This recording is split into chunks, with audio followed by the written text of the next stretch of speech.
Opie and Anthony. XM202. Shut up!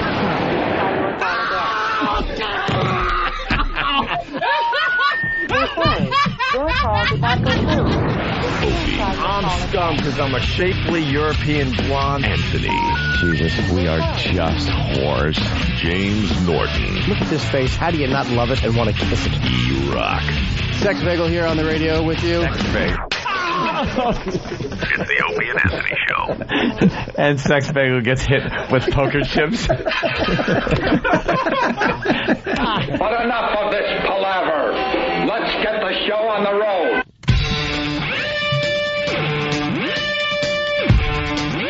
Sex Bagel stinks. They're trying to bring that name back. The whole crew is trying to get that name to stick again. Well, some other radio show named him Sex Bagel. Yep. E-Rock. It's E-Rock. It's E-Rock now. Which isn't much better. And that's coming from someone named Opie, so I'll acknowledge that. Good morning. Welcome to the Opie and Anthony show. Good morning. Good morning, Anthony. Good morning, Jimmy. Well, that's what that was. What happened? I don't know, a little plastic piece. I found it on my keyboard, so I flicked it away. I flicked it, and I realized it's part of the bushing for this microphone, so I best just not touch it. So your microphone could fall on your lap? At any moment. Imminent danger. How exciting on a Monday. That's what I say. What did we do to deserve breakfast this morning? It smells wonderful in here. I know Jimmy will ruin that in a second. Yeah, Jimmy's got a little stomach bug. Smells like nice breakfast and everything. I'm sure it's just going to smell like a dead rat innards. I got a sour stomach. Sour? You got a sour stomach. Sour stomach. Are you gurgling, percolating inside? Is it Cramping and feeling cramping? Yeah. You got the cramps? Yeah. Want a Midol? I don't get it that often. Yeah. Poor Jimmy. You look a little, dumpy. No, you look miserable, to be honest with you. A little. I didn't know what word I wanted to go with. You look a little sour. You look like you just bit into a lemon. You're all sour. Oh, it's the sour stomach. Oh, we got to say hi to Basil Teas. These guys come in from time to time and cook breakfast for the crew. I don't know what we did to deserve this, but I'm happy you're here. It's Stephen Farley, executive chef, and his pal there from Basil Teas. That's Tom's River, right? Hooper Avenue, Tom's River. Basil Teas, doing breakfast for everybody today. Nice. Thank you. How was everyone's weekend? Oh, wonderful. Yeah? I had like an old school weekend where I actually went out and drank. I was drinking with Danny. Did you just say an old school weekend going out and drinking? Yeah. I don't do that anymore. The drinking or the going out? Both, really. I do drink occasionally, and usually it has ill effect on me these days. God, I used to be able to just drink all the time. Yeah. Used to drink all the time. It's great. But, yeah, I had fun. Went out, hung out at that Friday night, had a little thing at Bar 9 over there. A few of Ron and Fez's people. That was the place to go back in the day. Yeah. Now it's a little different. Like, we used to go back there, and it was really like dirtbag central. Right. And a lot of dirty couches that, couples were having sex on only a few hours ago. Slow down. They're still there. But Oh, the couches are still there? Yeah. But, like, the people now are a little more yuppified. Right. Yeah, they come in with, like, little sports jackets on and stuff. And it was all dirtbags. And my brother's band used to play up there. Sure. And we all used to get up. And then me, it was a great Stephen dive Lynch, bar. Jay Moore. We used to get up there and just, like, blast out songs and get drunk and everything. Yeah, they kind of got a little yuppified. That whole area of the city's getting a little... Yeah. A little... So Eastside Dave was completely drunk from Ron and Fez's show and just dumped hot wax from the candle on his arm and started doing that woman scream he does when he's in pain. Yeah. And then poured his drink on it, and he's just a mess. I've never seen someone drink so much, ever. He's always on, right? Yeah, he's like always... He orders two like Jack and Cokes at a time, and then forgets he has them, so orders two more, and then he'll keep drinking like four at a time, to where at the end of the night he was laying down like slumped on one of the couches trying to eat potato chips, and it wasn't a bit or anything. He'd take the potato chip, put it up about 6 inches from his mouth, with his eyes all half shut, and he's weaving, and he would drop the chip on his chest and start chewing. Like, well, just in case I got it in my mouth, I better chew or I'll choke. Just a mess. But it was fun. Me and Danny having a nice drunk talk, and just had a good time. That's awesome. Went out, and then got home, watched a lot of movies and stuff like that, but also got an email I had a lot of fun with. It was that stupid, you have your bank sends you an email, and I do a lot of online banking, and you get an email from your bank that says, alert over some kind of illegal usage of your account. Your account is now blocked. Please click on the link below and fill out this information, and we will make sure we get you up and running again. It wasn't from your bank, was it? I'm like, yeah, right away. I went yeah, okay, let me see where it takes me. So you click on the link, and the first thing is you get HTTP instead of HTTPS, which is the secure server that the bank is on. Oh, wait a minute. I didn't know that. There'd be an S after it? There'll be an S after that when you go to a banking site, because anything you say to the bank at that point is under secure encrypted server. So right away I noticed that. And then you notice it's not even Bank of America or anything. It's just whatever bank it is. It's not even a bank. It's like just numbers and letters, and it's like the link is 10 feet long in your browser window. So, and they wanted me to give them, and they always, like, the legitimate bank will send you messages every so often that go, we will never ask you for your PIN numbers, your account numbers, or anything. So if you get anything like that, it's fake. And even though they send that stuff out, people still...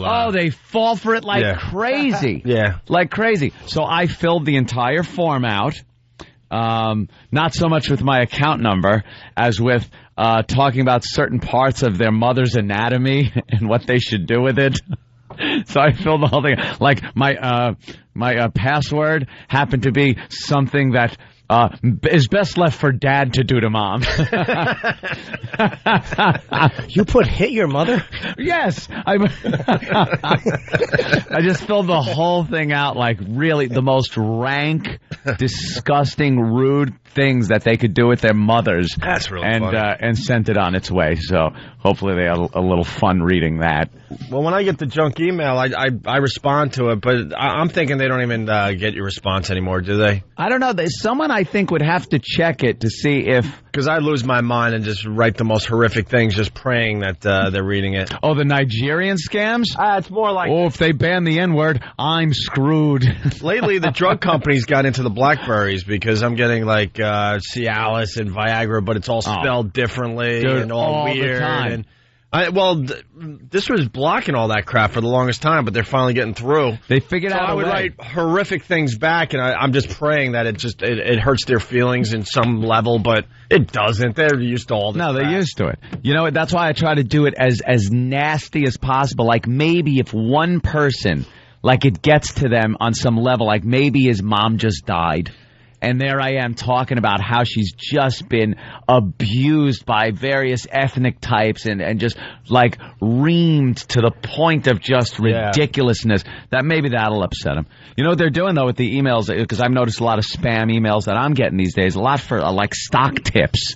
You go to one friggin' stock page, and I don't even know, I don't put my email address on there. Somehow they just know that you went there. So now it's a bunch of stock stuff, and they'll use a graphic now instead of printed text. So if your email picks up printed text with words like quote or stock or stuff, and you've been spamming that, or like you said, Cialis or Viagra, it filters it out. But now they make a graphic. So it's not really text. It's a picture that has all that written on it. So there's no way to really block it. So I just hit, spam, report it to spam, but you still get them. I get more than well over half my email is spam. Or forwards from people, all this nonsense forwards. Someone's supposed to send you a video. When you see 5 forwards in before who actually, what the subject is or who sent it, it's just the worst. And it's like, look how funny this is. Just scroll down 8 feet until you get to the punchline. You know what? My own family sends that crap, and I curse them out. I'm like, stop sending me this I don't care who it's from. Oh, yeah, right I don't on the care spam anymore list. either. Right on the spam list, Right, all of them. Stop sending me this crap. Stop. It's not funny. First of all, I've seen it. Anything you've sent me, I've seen it. Yeah, it's our jobs to see this stuff. We troll through it. So, an aunt or an uncle sending one of these things, I mean, hello, you're late to the party. Look how funny this is. Oh, my God. You got a nephew that this is our whole job is to just search for this dumb stuff to make people giggle in the morning. That's our job, to make people giggle. Grand Theft Auto New Orleans with the black guy pushing the other black guy in the wheelbarrow. That's horrific. Oh, boy. And I just can't see the looter. But one more time, and I'll just might drop dead from laughter with the Heineken in his hand. See, this is our job, to search out stuff. I guarantee a few of you people saw this already, but most have not. Today, there's a video that's going to be on your news of 2 kids smoking pot. They're 2 and 5 years old, I think? Yeah. Yeah, 2 and 5 years old. These savages getting, I don't know if it's their own kids or their sister's kids or, do we have that story yet? We're going to get it in a few minutes, but basically there's a video out there of 2 kids getting high at 2 and 5 years old. Yeah. Yeah. Oh. That is... Did they arrest the kids? Well, they should have. Believe me. Might help for the future. Believe me, I saw the video and I was like, oh, okay. It was kind of, but it was kind of creepy that the kids knew how to hold the joint. Of course they did. They were of course they did. I guess they watched Daddy all day long, or quote Daddy, whoever the quote Daddy is at the time. Dude, it was like watching a clip from Menace to Society. There he is. There it is. There's the little guy, and they blur his face out. Like you'd be able to tell. Look, here's 2 kids. It's going to be everywhere. 2 kids just smoking pot on TV this morning. And the guys are laughing. Oh, they're just thinking it's the funniest thing. Back in the day at the fraternity house, we'd blow some pot smoke in a dog's face. We thought we were hilarious. Nothing funnier than a stone dog. And outrageous and on edge, and being edgy, I mean. But this is just shoot these people. All of them. Firebomb the entire house. I don't think we're going to get any scholars from that household anytime soon. Computer genius telling me I shouldn't open the link. You want to go to Apparently. PA? Tim, what's up? Tim, how you doing there, Tim? Hey, listen, you shouldn't even go to those links because a lot of times they'll send a cookie, and once they know that you exist, they'll just keep targeting you. That's all right. I wiped everything out afterwards. I believe me, I got fire extinguishers in my computer. Well, that's probably why you're getting so much spam boost, because they know you're out there. They're like, oh, there's an easy victim. All right, punch down. My cookies. I like cookies. I like Nilla wafers and ginger snaps.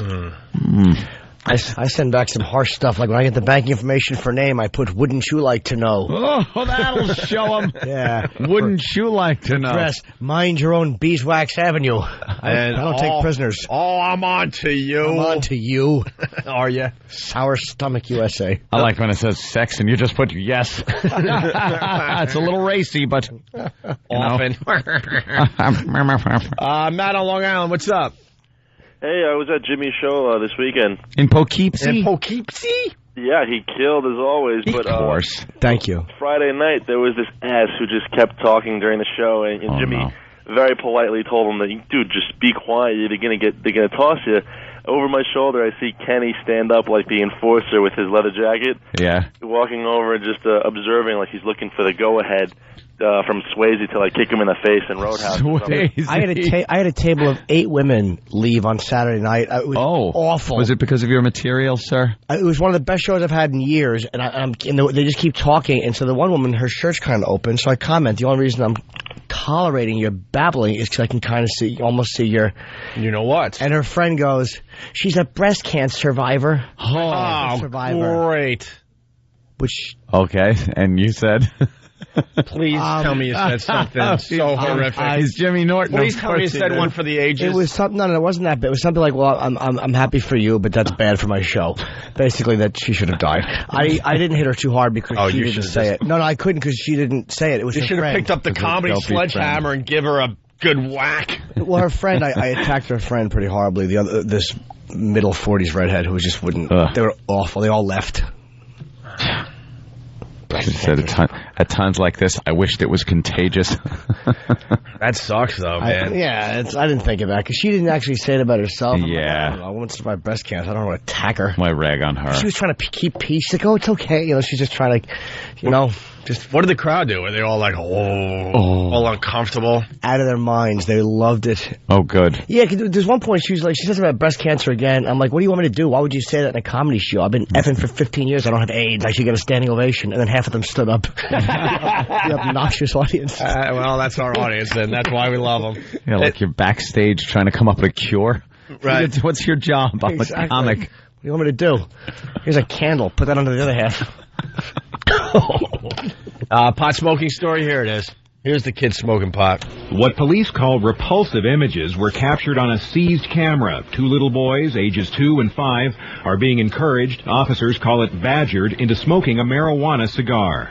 26 years in the business, I've never seen anything quite like this at all.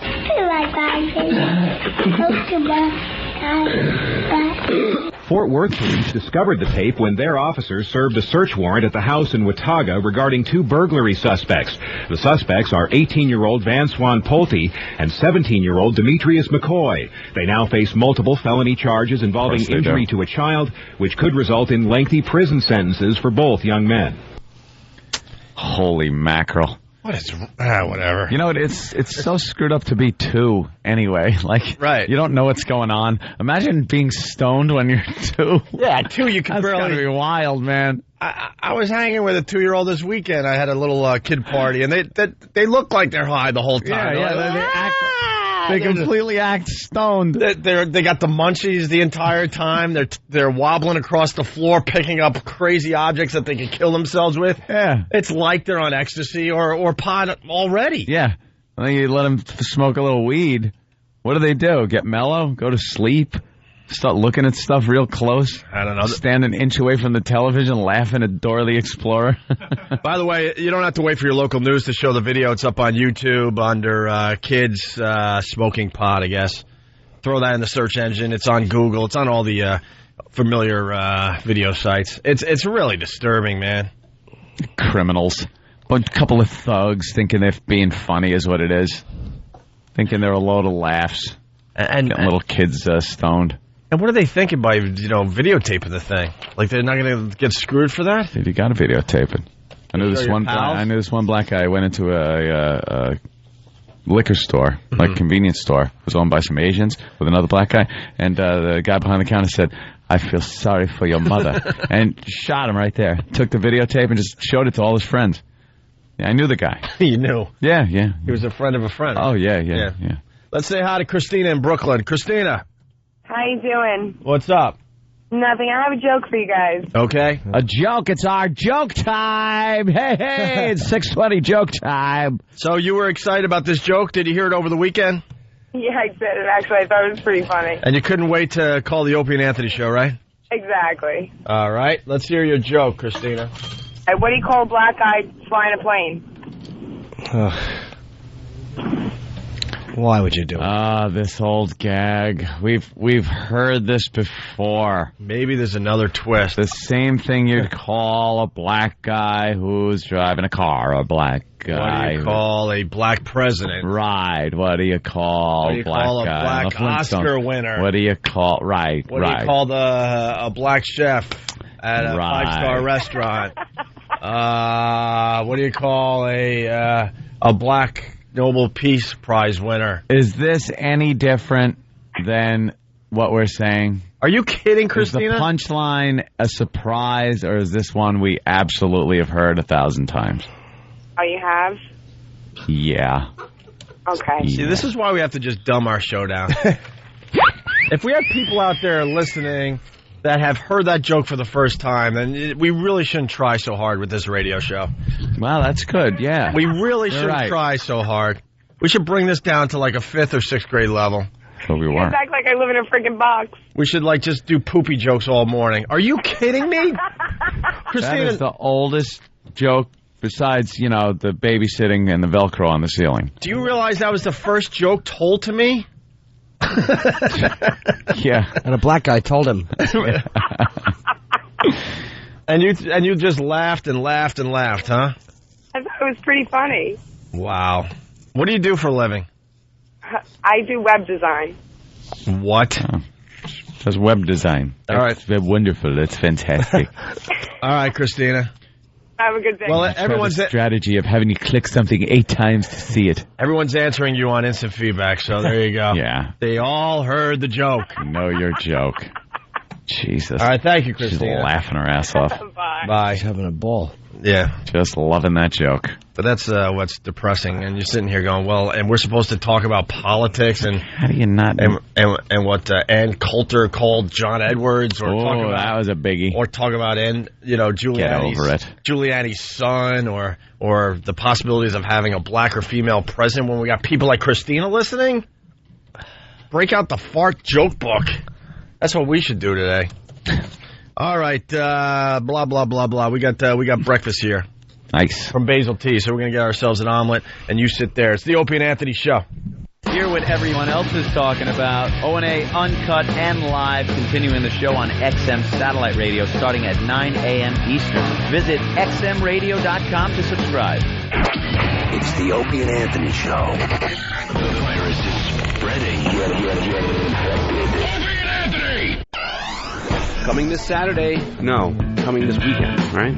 Coming this weekend to the Saturday Night Virus, it's the return of Black Phillip with Patrice O'Neill. That's this Saturday from 9 p.m. to midnight on XM 202, The Virus. Opie and Anthony, XM 202.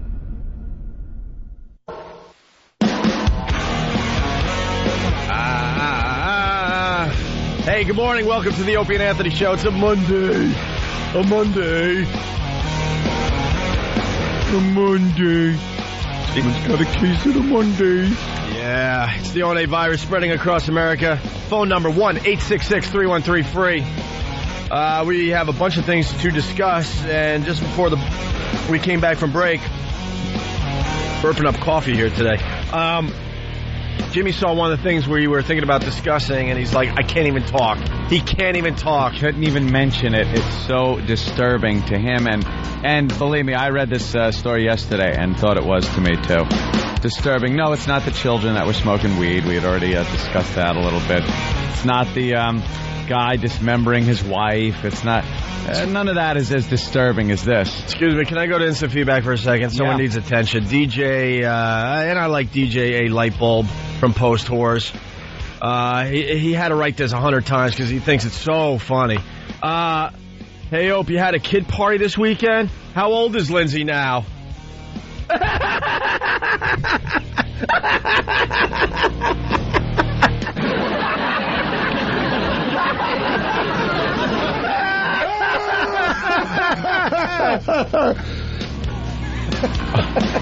Are you kidding me? I like the obnoxious laugh. Yeah, I got a young girlfriend for the new listeners. Dope. One time, maybe.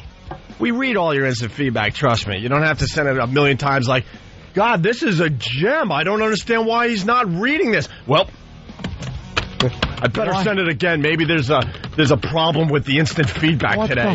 And then he sits there. Oh, my God, he's still not mentioning this gem. This gem. Over and over again. Over and over and over again. No, it was my nephew Carson's birthday party out there in Southold. Way out on Long Island. Anyway, so we're talking about what? This Geico thing? I wouldn't know. Well, Jim Norton, of course, was one of the stars of Lucky Louie on HBO. It was a great, great show. Very different than anything else on TV. It wasn't safe. It wasn't politically correct. The writing was great. Louis C.K. is a great writer. The show was definitely very, very good. It had its audience. And they canceled it, unfortunately, after one season. It's now on DVD. It's finding an audience on DVD, by the way. Yeah, I think so. It's kind of getting like a cult following. I'm hearing more and more about Lucky Louie and people picking it up on DVD. And then Jimmy has to read this morning, which just shows you what TV's all about. Horrible. Geico Cavemen will be focus of new ABC sitcom. And here's the story. Those Geico cavemen shouldn't be so upset after all. They may get their own television series. Wow. ABC said Friday it ordered a pilot for a comedy tentatively called Cavemen. You know, because they're good titlers. They're cavemen. I get it. And, yeah. That features the characters using a series of ads by the insurance company. The Geico Cavemen might have a show. Now, the ads aren't that bad. They really aren't. But to now take that quick, 30-second commercial and make a half-hour sitcom, this is going to be a bomb. Oh, I hope so. The first time I saw the ad, I thought it was clever. Yes. I was like, okay, that's funny, you know, we know who they're talking about. Yeah. You know. Right. Well, anyway. And then the subsequent ads just got ridiculous, and you don't want to see them anymore. Now they come on, and I get physically ill and angry that they're even on. And to make a sitcom about this, what are they going to do? It's going to look like a bad SNL sketch that's going too long, like they usually do. It's going to be interesting for about 5 or 10 minutes. And then the network executives are going to say to themselves, boy, was this a mistake. How many episodes did we order? Oh, boy. They have to get wives or girlfriends for them. They have to get a neighbor. Yeah. Who's the cast of wacky characters? Wacky neighbor would have to be probably like the guy that has no sympathy for him in the commercial. So you know the guy that's like, even a caveman could do it. That guy would have to be wacky neighbor to have some conflict. And they have real hot girlfriends for some stupid reason. You're right. You're probably right. Real hot girlfriends. Because cavemen are like friggin' this long as I hold my hands very far apart. Did you read this part of the story? The potential series, one of 14 pilots that will be produced by Touchstone Television this spring, features the cavemen as they struggle with prejudice on a daily basis as they strive to live the lives of normal 30-somethings in 2007 Atlanta. What are they, get assaulted at Freaknik? They join in. Why? Why are there cavemen? Are they going to explain? Were they frozen and they came back? Were they hiding? Why? I don't get. See, that's the part of the commercial I don't get. It doesn't work out. Yeah, why are they just all of a sudden walking around? Why are they there? And if they're so smart, they wouldn't be cavemen. They would be people. That's what happened. They would shave and fix themselves up and just kind of walk around and be people. They should be looked down upon because they didn't develop into human beings. Yeah. They're pretty much the same as waterheads. They wouldn't be upset by it. They'd be like retards running around clubbing people. Yeah. And being afraid of automobiles. That's what the show should be. Them just raping women like they used to, dragging them into caves and alleys, and throwing spears at cars thinking they're an animal they can eat. And still being community leaders in Atlanta. That would be funny if they had the balls to actually take the caveman mentality and bring it into, Just bring it into the 21st century. Into the year 2007 where they come to work with like a little dinosaur over their shoulder. That's their lunch. And they just club the boss because they're not happy with what she's saying. Or the boss is like giving them crap about their job. But then how did he get the job? Right. That interview wouldn't go well. Good point. Maybe maybe the company had to fill a quota though. Oh, okay, and they think that maybe there's some, foreigners that they need to fill a quota. Well, if we found that cavemen were still living somewhere, fast forward only a couple of years, there'd be a quota. Every company would have to hire a caveman. And we'd have to treat them like people? Oh, yeah. Yeah, because that's how we are in this country now. Everyone has to be equal. Everything is equal. Caveman Americans. Equal. There's no winners or losers. Yeah, but even when they're just like drooling and biting you, you'd have to still they're people. Yeah. Running around naked, throwing feces. Oh, yeah. That's not far-fetched. We're already thinking that way in this country. So throwing feces. But it just shows you how lost they are on TV, especially when it comes to sitcoms. This is the best you could come up with, and then they wonder why reality shows are taking over the world. Because these people can't write anything good anymore. They can't create, and this is no worse than the 3-picture deal that the lizards got. Or are they geckos? It's a gecko. Geckos. Yeah. See, what happened in sitcoms, everything had to be politically correct. Mm-hmm. You go back to the 70s when our sitcoms were amazing. They didn't give a crap about the special interest groups or none of that stuff. So you got some real comedy, because comedy is based on, making fun of other people and other religions and all that crap.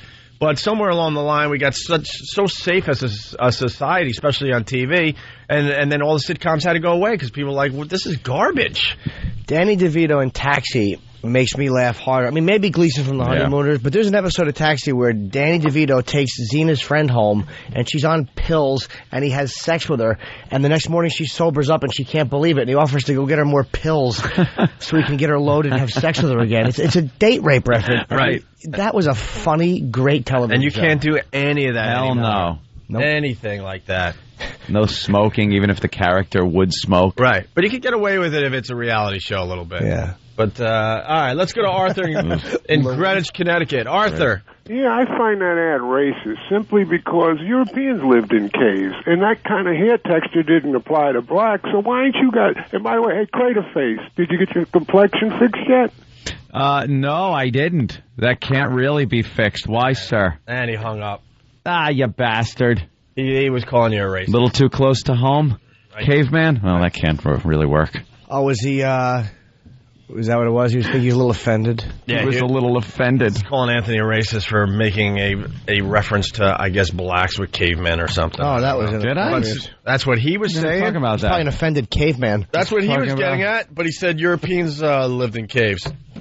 That's exactly what he was getting at. He was trying to say, look, man, Whitey lived in caves. Can we just bring off on the race war already? It's like so close. Can we just bring it on already? Jesus. That's what Manson thought, that the blacks were going to overtake whites and they would need a white man to lead them and he would be the one. Yeah. Charlie was rational. How did killing Folger's lady help that cause? I don't know. My skin might not be smooth, but at least it's white. That's what I have to say to you. And then the guy hung up, man. Hang on the line for a little ride, bro. You fell off the calf. So the Geico thing drives you nuts, huh? It's just typical of it's just awful. You know what? Oh, yeah, I think I already covered that. How Linda Stacy from the Post got so mad at you guys for making fun of breast cancer or the show in 2000. And meanwhile, the Anna Nicole Smith thing they do about Drop Dead Gorgeous. Where's the article on how offensive that is? Uh-huh. Where is it? Yeah. I don't know why I'm tying this into that. Yeah. All right. And then the Ann Coulter thing is just very interesting because now John Edwards is breaking his silence. He broke his silence to comment. Silence. What's the deal? Ann Coulter was at some kind of fundraiser or some kind of... She was a speaker somewhere. Yeah. Talking about Edwards and everybody else, and she had this to say about John Edwards. Oh, and I was going to have a few comments on the other Democratic presidential candidate, John Edwards, but it turns out that you have to go into rehab if you use the word faggot. So, kind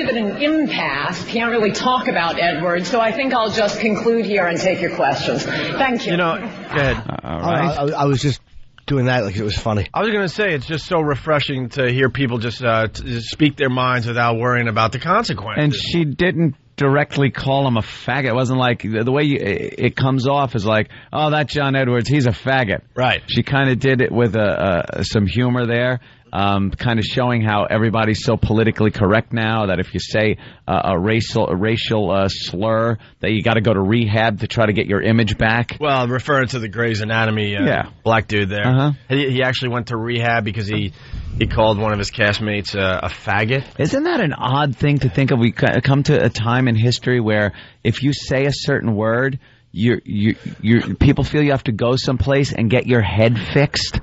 Like your mind has gone bad. You're using these words. That means you're mentally damaged, and we can fix you. Well, they invented it in Hollywood. You go to rehab for anything now, and then that saves your image, and you're allowed to be on TV. It was just the booze and the drugs, though, at the beginning, which is fine. But for words, for using certain words, you have to then go to a place that makes you feel it's like a science fiction. Yeah, it's like some kind of 1984 science fiction kind of. Your mind is sick. You're using those words you just don't understand. You're ill. And the Grey's Anatomy guy came out of rehab, and he's like, I'm okay now. Yeah, I'm okay now. I have no problem with faggots. Oh, damn it, back into rehab. He's just playing the game, Yeah. He's playing the game. What do you think he did in rehab for whatever it was, a week or two? Just sat there doing crossword puzzles. They make you sit and just watch episode after episode of Will and Grace. That awful. Every reference is a gay reference. Oh, it's the only. Yeah, you ever wander upon that show? And it's been on forever. And every reference is gay. Like I don't know many gay people. Know a few. But I know they do go and lead their lives like regular people. Like anyone else would lead their lives when they're not sucking. Yeah. Like when you get it, like you're in the deli, you're getting something. You're getting a buttered roll. Right. You're not talking about how gay you are and how wonderful the roll is and wish they had a hero instead of a roll so you could use it on yourself. Sure. Like this just... Well, just like straight people. You're just doing normal, everyday things. You actually go through life doing normal things. Right. You don't have to make a reference. Every single word. That's what Will and Grace in does? That script is a gay reference. I think I've only seen maybe 10 minutes of Will and Grace, and that's probably just clips I've seen just watching other shows. Yeah, I don't think I ever sat down and watched Will and Grace. I can't be bothered by these dumb sitcoms. They're the worst. And I know it's an older sitcom, but I haven't been able to watch a sitcom since early Seinfeld at this point. Seinfeld. I blew off Friends. I couldn't be bothered with that crap. All these shows. But anyway. Yeah. I love Ann Coulter now. I mean, first of all, it was a funny joke. Yeah, it was funny. And if this doesn't tell you what a wishy-washy putz John Edwards is. Boy, if you can't even be alluded to that somebody is calling you a faggot like that, you're not cut out to be president, because people will call you worse than that once you're president. Yeah, well, we got John Edwards' response here. Let's listen in. Oh, good. He's finally speaking the C word? Yeah, see, that would have been great. Done. That would have been great. Imagine a presidential candidate. You know he's thinking it? Blowing out the A-bomb. You know he's thinking it, right? Of course he is. Presidential hopeful John Edwards is firing back at conservative commentator Ann Coulter. Coulter used a homosexual slur to refer to the Democratic candidate during a speech at a conference of Republican strategists on Friday. Yesterday, Edwards said that kind of hateful language should not be tolerated. Some Democrats have called on Republicans at the meeting to denounce Coulter's remark. Get this, Coulter responded to the criticism on her blog by writing, quote, "I'm so ashamed, I can't stop laughing." Good for her, man. Good, don't back down. Yeah. This is what a wishy-washy bag of nothing he is. I think it's important that we not reward hateful, selfish, childish behavior with attention. And then he goes, I also believe this is important for us to speak out against language of this kind. You just contradicted yourself, faggot. Course. God almighty. It's the place where hatred gets its foothold, blah, blah, blah. That same drivel that they say. He said it was, un-American, that type of right? speech was un-American to use that type of language. Any language is American, is like anything you say that you think up, that you want to speak out, is American, because our First Amendment grants you that right. We made this type of speech a sport at this point. Now it's like they're banned. These are words that aren't legally banned, because there is a constitution that says you can't ban these words. But they're becoming socially banned, where there's such a threat of a stigma put on you for using them that there might as well be a law against using them, because what's a law? Something that's in place that if you break, you pay consequences for. Well, now we're getting so politically correct that when you use these words, there is a consequence that you have to pay.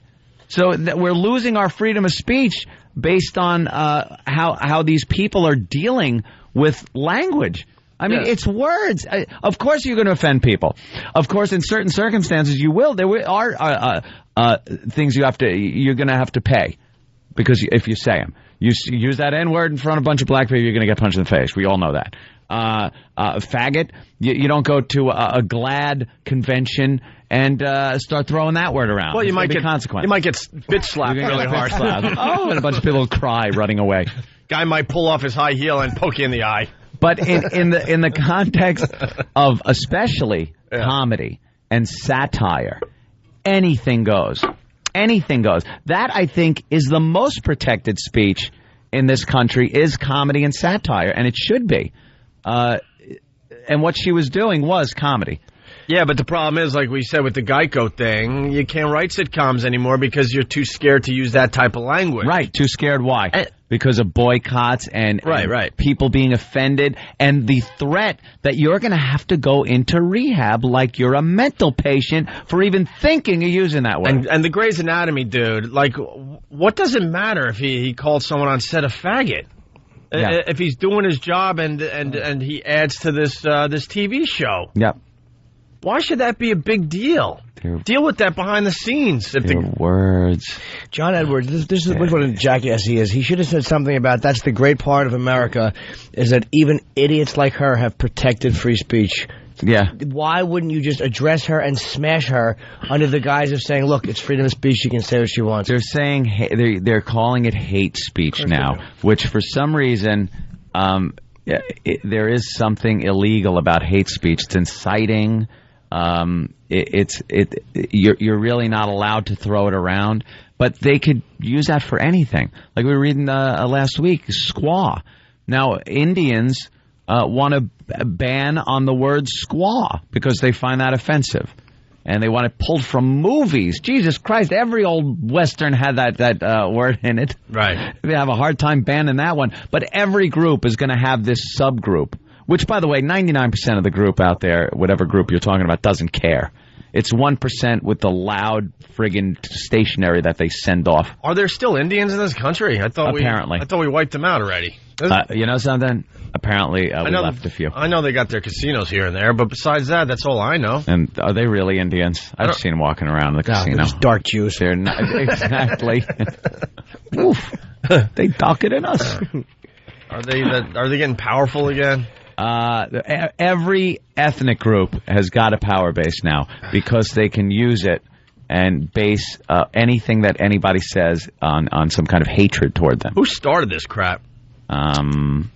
White people being so guilt-ridden. Yeah. by backing down to people. Just deal with it. Everyone's got their cross to bear. Just assimilate with this society. Go to work. And take the crap that you got to take every so often by hearing a bad word. I think it shows, and go about your life. I think it shows weakness when society has to ban a word that bothers you. Oh, why wouldn't you use your natural instincts and fight back as a group or an individual? Why do you need the government or special interest groups to start banning words to protect you? It's totally contradictory. I mean, most of the black guys we talked to, Patrice and others, they're like, this is ridiculous to try to ban the N-word. They don't want the N-word banned. No. So they know when you're talking to them. And pretty much all of them could protect themselves, like Ant said, if you call them the N-word to their face. Yeah. Oh, they would take pleasure in their response. And I think it just shows weakness that you can't take care of yourself as a group or an individual, and the government to tell you can't use the word squaw or faggot or the N-word anymore. That's ridiculous. Yeah, I think racists and homophobes, people who have been just barbarians, it's like they've wrecked it for comics and for parody. And why can't people just make a decision if you're being a racist pig, there's a problem, but if you're doing it in parody as a comedian or to be humorous, how do we not know the difference? Lumped into one category. And by the way. They dump out of the N-word when we say it. What? They dump out of it. Oh, that's why we're not saying it. Yeah. But I thought they didn't do that anymore. If it was we probably could have said. I think there's a quota. I think in the context, and this context is probably okay. But the point I'm getting to is the N-word has become the way to say it now. Right. No one's fooled by it. When people say the N-word, the word pops up in your head just as if somebody said it. So what's the difference? It's just as bad to look at a black guy and go, "You N-word." Yeah, if you walked up to a black guy on the street and just went, "You are an N-word," you would get smacked, bitch slapped just like you used the word. It has the same effect. It's the old rose by any other name. Sure. It's still the N-word. Eventually, we're going to be like, you know what I'm saying. You know. That's what they're going to have to say on the news, because the N-word is becoming so synonymous with that word that no one wants to say that it's becoming the word. Right. Of course Doesn't matter. Of course. Call dog crap something else for long enough, and that will become what it is. So the N-word just becomes the new word. Electric shock treatment for everybody. That's what we need? Yeah. You gotta just you just got to get that thought out of everyone's head. Good luck. Good luck. All right, it's the Opie and Anthony Show. It's the Opie and Anthony Show. You're checking out the Opie and Anthony Show. I want to thank Basil Teas from Tom's River. They're making breakfast for everyone this morning. Our phone number 1-866-313-FREE. What? Good stuff. It is good stuff. It smells very, very nice in here. Usually we get to smell Jimmy all morning. Today we get to smell fresh omelets being made. Jimmy has actually been running into the other room as a courtesy. Oh, it's that bad. I'm almost embarrassed. Almost. Notice almost. We talk about that from time to time. When you fart by yourself and you're embarrassed, that's when you know it's really bad. Yeah. There's many levels. You fart in front of guys, it's like, whatever. But even in that situation, you're kind of embarrassed because, like, wow, that smells, like, really bad. And then in front of your chick. But then when you're by yourself and you fart and you embarrass yourself, that's when you know you really need to go see a doctor. It's like fuel oil. Right. All right. Hey, we started a new bit. We're looking for the story of the month. Looking for the rest of America to help us out. So when you're watching the local news, I mean, we got some go-getters out there. This is a very interactive show. We got people that want to be little radio stars themselves. So, if you see a really good story on your news and you happen to be taping, just send it in to us so we could, throw it in the running for story of the month. Right. And March, we started off with a bang, with a doozy. Just in case you weren't listening on Friday. So far, this is the story of the month. Courtesy of Allentown, Pennsylvania. The arrest itself of a middle school principal selling drugs out of his office, well, that's unbelievable and bizarre enough. But what we've learned tonight, some police sources say, is shocking. Well, I'm not going to comment on the circumstances of his arrest. But it's the circumstances during the arrest of 50-year-old John Acera that makes this case incredibly bizarre. As we first reported, police arrested the Nitchman Middle School principal on drug charges at his office Tuesday night. But that's only part of the story. Tonight, police sources tell me cops were shocked and in disbelief when they stormed his office. Sources say not only did they find drugs, money, and a pipe, they also found Acera completely nude and watching gay porn with sex toys in his possession. We should have added a bleep to the end of that story. And sex toys in his... Yeah. Oh, no, it was. So there you go, America. That's your story of the month. Yeah, that one is, it's got all the features. No one's going to beat this story for March. It's hot. It was so over the top, it created a brand new bit. So yeah. I don't even think we beat this one, but it has all the features. It's hot. It's spicy. Oh. What's wrong? She's the greatest ever. Whoa, what? Jimmy's finding a lot of fun things in the news today. Baby comes as shock. This mother, this monstrosity didn't know she was pregnant. Oh, yeah. It looks Read like that. It looks like she looks like Meatloaf. Yeah, I was going to say either Meatloaf or the husband from Roseanne with a brown wig. What's his name? I forgot his name. John Goodman. Yeah, John Goodman. He's been out of the public eye for a while. It looks like John Goodman with a long black wig in bed holding this newborn. What's this story? I didn't even see this one yet. April Braun went to her local emergency room Monday night complaining of stomach pain and emerged with the biggest shock of her life. She was pregnant with a full-term fetus. Can you believe... She went all that time. She's such a pig. She didn't even know she had a 7-pound, 7-ounce baby in her. 2 days later, she gave birth. It wasn't like she was 3 months along. She was 9 months pregnant. Wow. And the beautiful part about her is the more you read about her, it says here, she was struggling with unsuccessful gastric bypass surgery she had 7 years ago. And she had this stupid boyfriend, I guess. They just spent $30,000 on music equipment. And she said, I was blowing money on dogs. Well, which I guess meant she was eating them. I don't know what that means. On dogs. Actually, if you word that differently, it really becomes funny.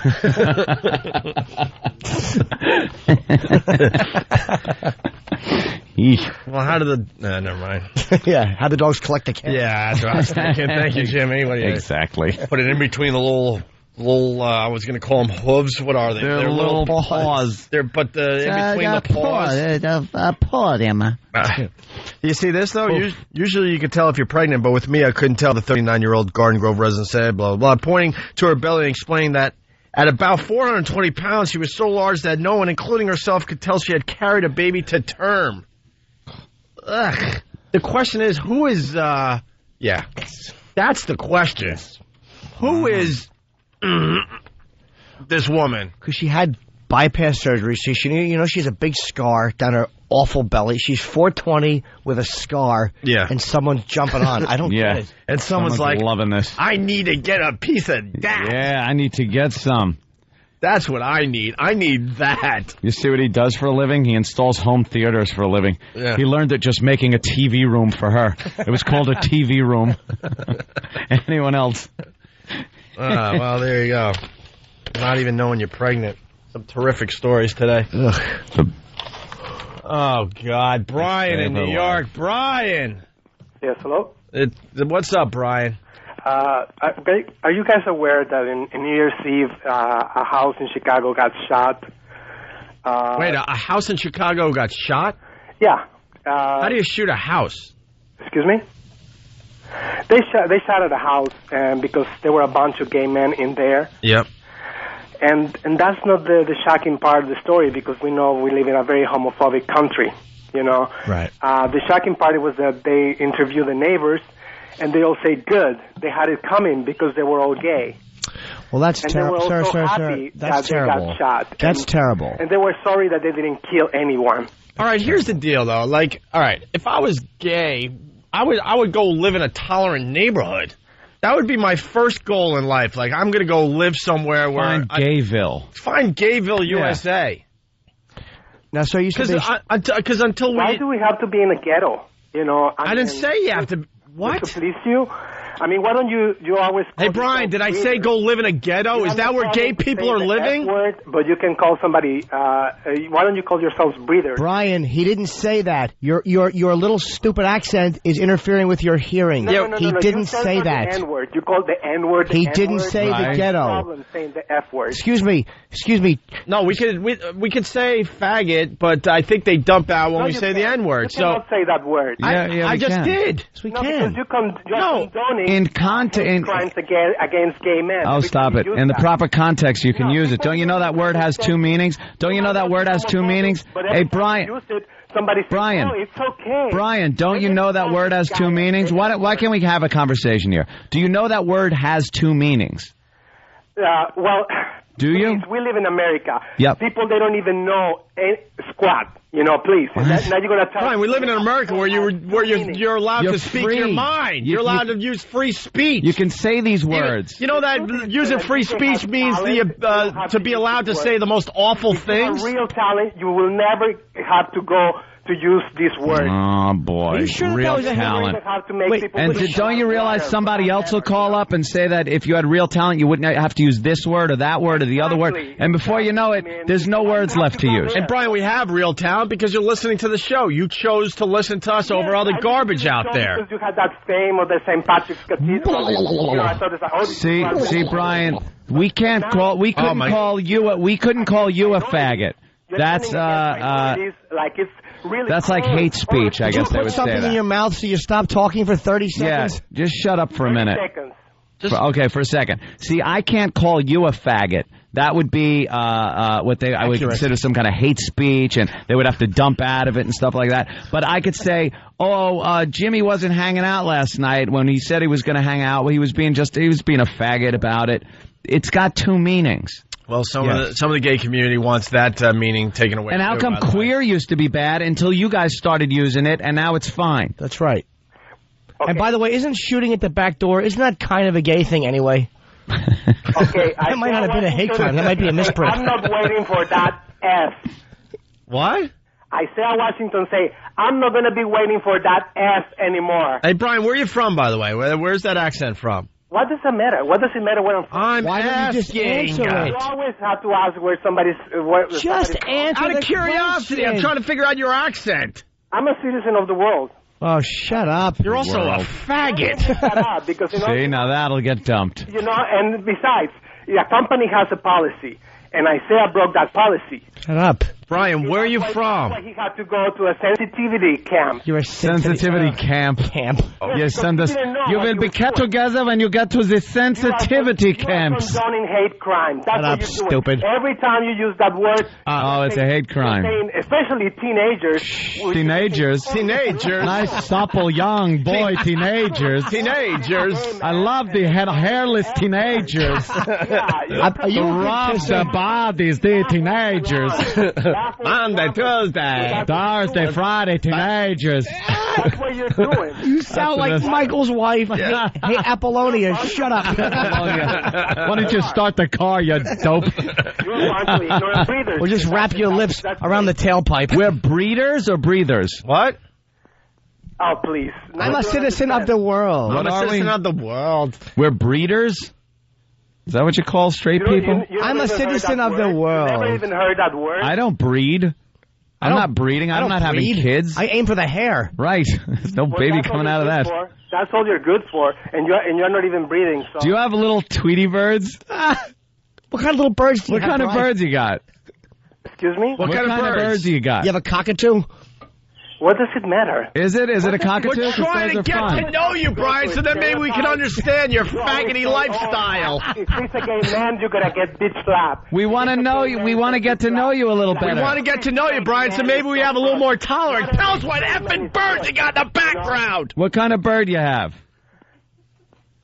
I'm talking about a serious matter. Yes, what kind of... Just tell it. What? Oh, stop cursing. That's actually his roommate yelling from the next room.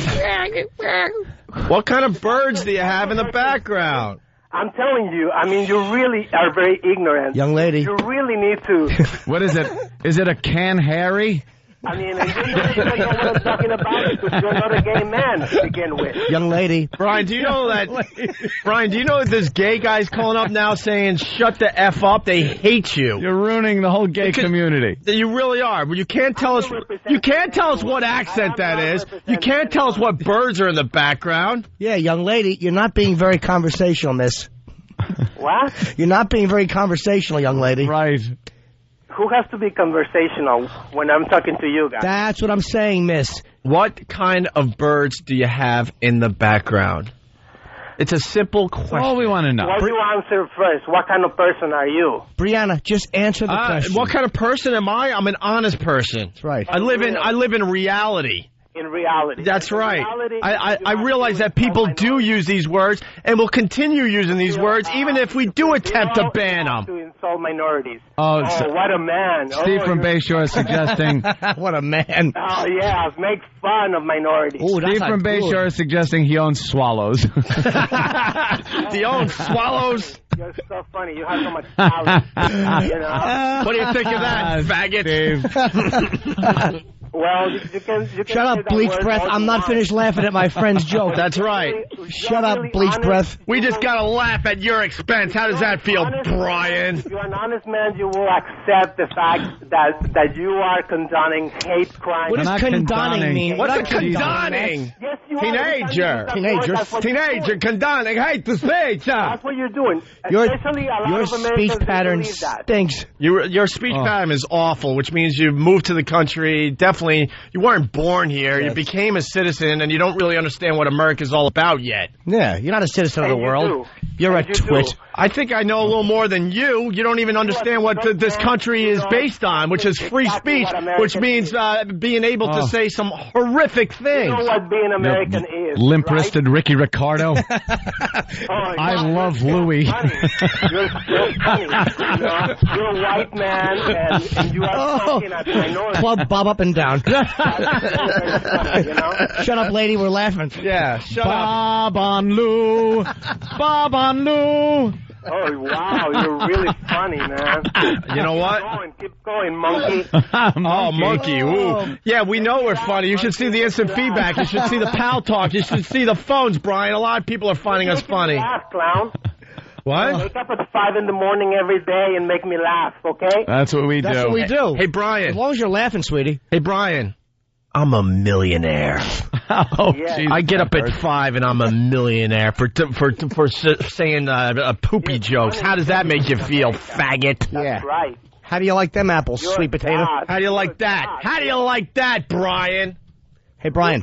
You know I don't even prepare for this crap, and they just back up the money truck. They back up the money truck, and they go, well, here you go. I don't understand why they keep sending you money, but here's the latest load. At least my load is freaking cash, cold hard cash. Here comes the truck. You're collecting other loads, sir. You guys are really funny. You're collecting other loads. How does that make you feel? Just keep listening, sweetie pie. That's all that matters. I don't care. You can have all the money you want. That's a good point. Hey, Brian, we have a theory on this show, and we break that theory all the time, but it is true. When you say you don't care, it means you really care. Really care. We're getting under your skin. You and your little Tweety birds in the background. I hope your birds die of some type of a gas leak, like Venus gerolitis. I hope your birds die accidentally, stupid. I hope they tip over on the little newspaper. You can keep hoping all you want, but I'm not going anywhere. What kind of birds do you have? Yeah, what kind of birds do you have? Tell us what kind of birds. Sweetie. We heard him tweeting in the background. It's a cock. It's a cock if you want to know. What kind of birds, sweetie? Don't try to be funny. Just be what you are. Just be a young lady with birds. What kind of birds? Yeah, Brian. Lady. Keep the jokes to let us do the jokes. Is it a cockatoo? Yes. No, it's just a big cock for you. Stop with the that's getting joke. dumped out of. Yeah, so see, stop. Brian, you're getting all... Another person suggesting it's a vulture just waiting. We'll stick with the jokes. You stick with disappointing father. He's made that sound before, hasn't he? Is that all you have? Do you have anything better than that? Honestly, he gave us 15 minutes of material, so, Brian, I thank you today. Yes, you did. You're a good girl. And the phones are lit. People are all over the place. People are chuckling. You know what? And gay guys are chuckling. Yes, and you're still condoning hate crimes. Shut up. Never. Whatever, Never. man. We love the gays. We love the gays. Dude, we made it very simple. You should be able to say whatever the hell you want in America. You should be able to look at someone and call them whatever the hell you want, and there's consequences, like Anthony said, for doing that. That's how it works. Young lady, people are talking. Stop interrupting. Now go feed your birds Robert and Reed. Brian, you should be embarrassed that you need society. You need society to tell other people not to use these hurtful words. You should be embarrassed. Why should I be embarrassed? Shut up, stupid. I hope your birds die of a gas leak. I said it before, and I'll say it twice. Exactly. It's that good. F word? Huh? If you say F word, at least you know that it's not right. No, it's fine. That's the message that you send. It's fine. If I call Than a faggot for not coming out last night, that's fine. Not coming out. Good terminology. Coming out, well, you know what I mean. Right now, Brian is wearing a skirt and, like Shirley Temple, patent leather shoes. Dare to dream. Yes, like a Yankee jersey. Yeah, you wish. You wish. Is that your fantasy? What's the problem, Brian? What's the problem? Yeah, why the hostility? anger? Why the anger? You listen to our show, so you find us funny. Yes, but why are you so obsessed about using one word? We're not obsessed. It came up today. We use all the words. Send me because I see so many hate crimes. You just pick up an Advocate magazine. Just read it once. I used to read The Advocate. We used to read it as a goof. Me and my brother would read that and go, oh, my God, look at this ad. Look at what this guy's looking for. A jackhammer. I'll be honest. I pick up The Advocate because I like reading the police blogs. What? See, we've all read The Advocate. Yeah, How many times in your life? Brian, I have a subscription to The Advocate. I've said that many times on this show. Yeah. You do? Yeah, we like I've said that 50 times. We like reading the police blogs, just in case people didn't hear You learned about that house in Chicago that got shot, right? No, I think it's funny that a house got shot. Okay. Yes, and ignorance is all over. How many bullets did it take before the house fell over? No, it got shot because they wanted to kill gay men. That's not true. They interviewed that guy. He hated aluminum siding. He was aluminum siding-ophobic. Right. It was so funny. They probably even had a video of this. And they Brian, here's the problem. What's a video? That house was wrong. It's so funny to kill gay men. Brian, the problem with the house is there were two big round things at the bottom of the chimney, and nobody in the neighborhood liked it. But up. That's not what the neighbors said. Hey, Brian, you need to listen to Mantown. That's more your radio show. Go to Mantown. Go to Mantown. That's what all the neighbors say. So what do they expect? Brian, so you need the rest of society and the government to protect you because you can't protect yourself? Is that what you're saying? Well, when do you need to be cuddled? Do you need America to kind of just hold you close and protect you, or could you handle yourself? I don't influence millions of people like you do, dude. So for you, it's very easy, dude. Here's the difference. We talk to black guys about the N-word, and they're embarrassed that there's other people out there trying to ban the N-word. They're like, look, we can take care of ourselves. If a white dude comes up to me and calls me the N-word, there's going to be a problem. But you need the government to take away the F word. We cannot even get married. So it's like, I mean, if they're already comfortable. See, we're all for that. That is very good. But we're all for the gay marriage. We're all for gay marriage. We don't even get married. We're all for gay marriage on this show. What's the problem? Yeah, because you should be able to suffer like we do. Now that's a funny joke, right?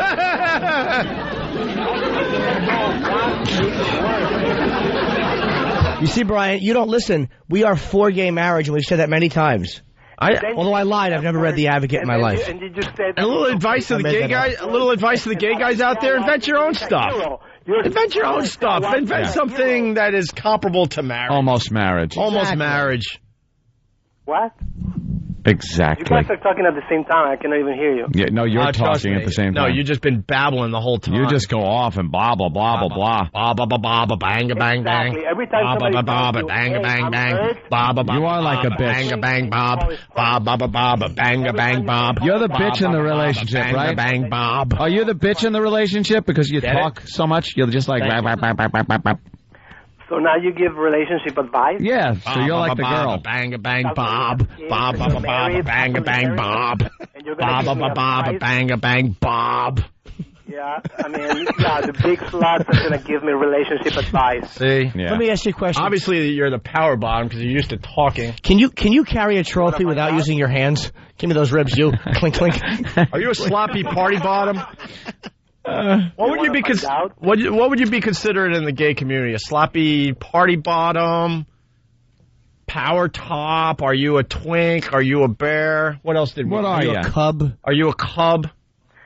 I'm just me, man. You want to put labels and more labels? We love labels in America. People. Labels are cool. That makes you feel comfortable? Yes. Like you're irritating. That's a good label. Yeah, it's a label. Yeah, I'm telling you. You think every straight man is butch? Is what? No. No, that's what we're asking you. Assuming that every gay man is a CC. So I don't know what a Dude. CC is. A CC. What's a CC? Dude. Bit slab. If a gay man... Dude, we never said every gay guy is a sissy. Trust me. Or a CC. Or a CC. I never said CC for anything. A container. A teenager. We're not stupid. We know every gay guy's not a sissy. Absolutely. Plenty of gay guys are not CCs. Okay. All we have to do is look at our own Steve, and we know that. Right. Well, absolutely. Steve will kick anyone's ass in here. And he's no and sissy. And then pat it. Bob, bob, bob, a bang, Bob. If you guys have good material, you didn't have to go there. Yeah. That is the only truth. Well, all right, Brian. Au revoir. Can you send a picture of yourself? I'm just curious as to what you look like. Shirtless is preferred. Yeah. Not for gay reasons. And what? What's that? Are you going to get me tricks or something? No, I'm not going to do anything. Then what do you want that picture for? Are you going to fix me with one of your friends? No, I just want to look because I'm doing like this research project, so I just want to kind of look. If you can, I mean, nude is okay, but just above the waist. Yeah. Above the waist? Yeah, I just want to see if you have good abs and stuff. With your birds. Below the waist scares you or something? No. Send that. I just have to say it on the air. You can send the whole below the waist thing. I mean, I promise I won't look at it. Greg from Canada wants to know if Brian would be more comfortable with the term uppity queer. Do you know what? Shut up and let us enjoy our laugh at your expense. Hey, Brian. Sausages Gobbler, could you give us 30 seconds to enjoy it? Yeah, we want to enjoy ourselves. Can you tell your audience how the word started? By the way, I know how it started. By the way, that... How? How did it start? What word? What does it really mean? What word? The F word. Faggot? Yeah. It means a bundle of sticks. Yep. No. Yes, it That's does. not what it means. Yes, it does. It means a bundle of sticks. I used to look it up as a kid and giggle like, bundle of What did sticks. it used to do with a bundle of sticks? No, the way it became used in the homosexual... The way it became... Exactly. That's what you're implying. No. You use it. All right. No, Brian, you're lying. You're lying. You wish I was dead. All right. The way it happened... That's what you're doing. Wasting... is when there was a gay guy around, you go, hey, fag, get. That's the way it was. Get. Fag, get. Yeah, you're implying all those people who were killed, you know, especially in the Holocaust. Oh, it had nothing to do with burning. Holocaust? What? Dude. Well, there were many homosexuals were also killed. You listed all the people that were killed at the Holocaust. I think the gays would be way at the bottom of the list. Exactly. Well. Yeah, we're at the bottom of the chain, of the food. You're at the bottom of everything. Give me those ribs, you. And you think that is funny, and you think that... Brian, we got to take a break. We could hang out with you all day. Yes. If you want, you could be the rest. You can call up and we'll just do this all day. No, that's not the point. You played right into our heads today, Brian. Right into our heads. Loved your call today, Brian. Thank you so much. Yeah. Wipe that egg yolk off the front of your shirt. Yeah. It's not egg yolk. It's something else. I know, stupid. No, that was the joke. Getting at. Oh my God, you have no sense of humor, my friend. Yeah. Wow. That's the real crime here. You don't know how to laugh or you don't have a sense of humor. That's not egg yolk. That's something else. Oh. Teenager. Sissy. Do you know that 2 Jews own a bar and they walked into it? Okay, good. And then did the business. Oh, guys, you you should really find out about that word, the history of that word. No, I don't need the history of every word. Absolutely. I don't need to know the history of every word. And Brian, why do you think we do radio? We didn't feel like, reading books in school. You know why? Books are for queers. That's right. Learning is for queers. We'll keep the learning to people like yourself there, Brian. No. If you know... Good luck educating America. Good luck turning everybody around. It's never going to happen. Well, as much as the... Turn around half the, people he's with. As much as the PC police out there are attempting it, it's never going to happen. You're not going to change human nature. You get a lot more flies with honey than you will with Daddy's roommate. So long, Brian. So long. Bye-bye. Stay in touch. We got to take a break, Brian. We gave you a lot of time. Yeah. We enjoyed chatting. We did. We gave him a lot of time. Don't be so huffy. Don't know what his birds were. He's so huffy. He is huffy. So where are you from? I'm a citizen of the world. Citizen of the world, huh? Not. Where are you from? Planet Earth, okay. You said Cece. Oh, man. Cece. You're never going to change people's thinking. He wouldn't stop yapping. No. You could ban that word, and guess what? People that aren't for that lifestyle, they're going to come up with another word. Then you're going to ban that word, and it'll just continue. They don't even have a good word to work with. Like they say, ban the F word, and the F word's already taken. Right. That word's already. If you say the F word to somebody, they're not thinking faggot. They're thinking the Frankus. See what's happening? The N word. You used to say the actual word. Yeah. So now society has made that so bad that now even the mainstream media and everybody else is now saying the N-word. So now the N-word is the actual word. So then what's going to happen in a few years, they're going to say, now we have to ban saying the N-word. And then it's going to become something else. We can't say the N-word. Oh, well, we're not. We're saying the N-word. No. Even we've been that. The N-word. Now, you can't say it. Now we're banning... So just replace N with Right. Go, and then the news people go, the word. Yeah. That's what's going to happen. You honestly think you're going to change people's opinion? Maybe people will become tolerant as the years go on, a little more tolerant. But in general, there's always going to be, people out there that want to say whatever the hell they want to you and your friends. Right, then. Right you are. Break. It's the Opie and Anthony Show.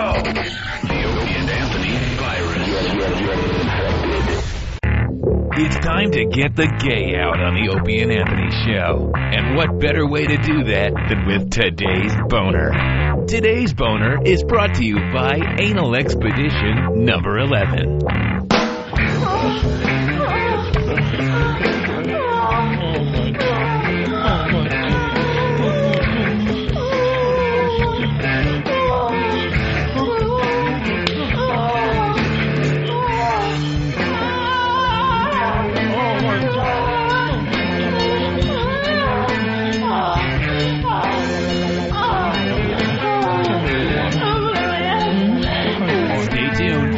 Edition of Today's Boner, only on the Opie and Anthony Show.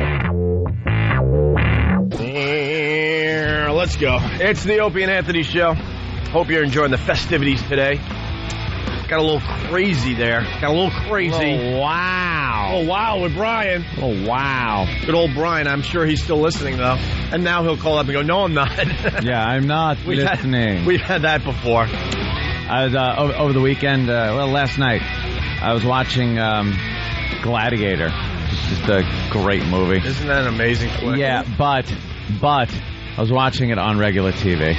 See, it was on like TNN or TBS or so, one of these crappy Before you say what you're going to say, because the same thing happened to me last night. I'm flipping around, I see Gladiator, and I'm like, oh, wow, what a great movie. And then I'm like, no, it's on regular TV. I don't even bother anymore. You know what I did? I went downstairs to look for the DVD. Right. Because I'm like, all right, there's a movie I want to watch right now. I can't find it.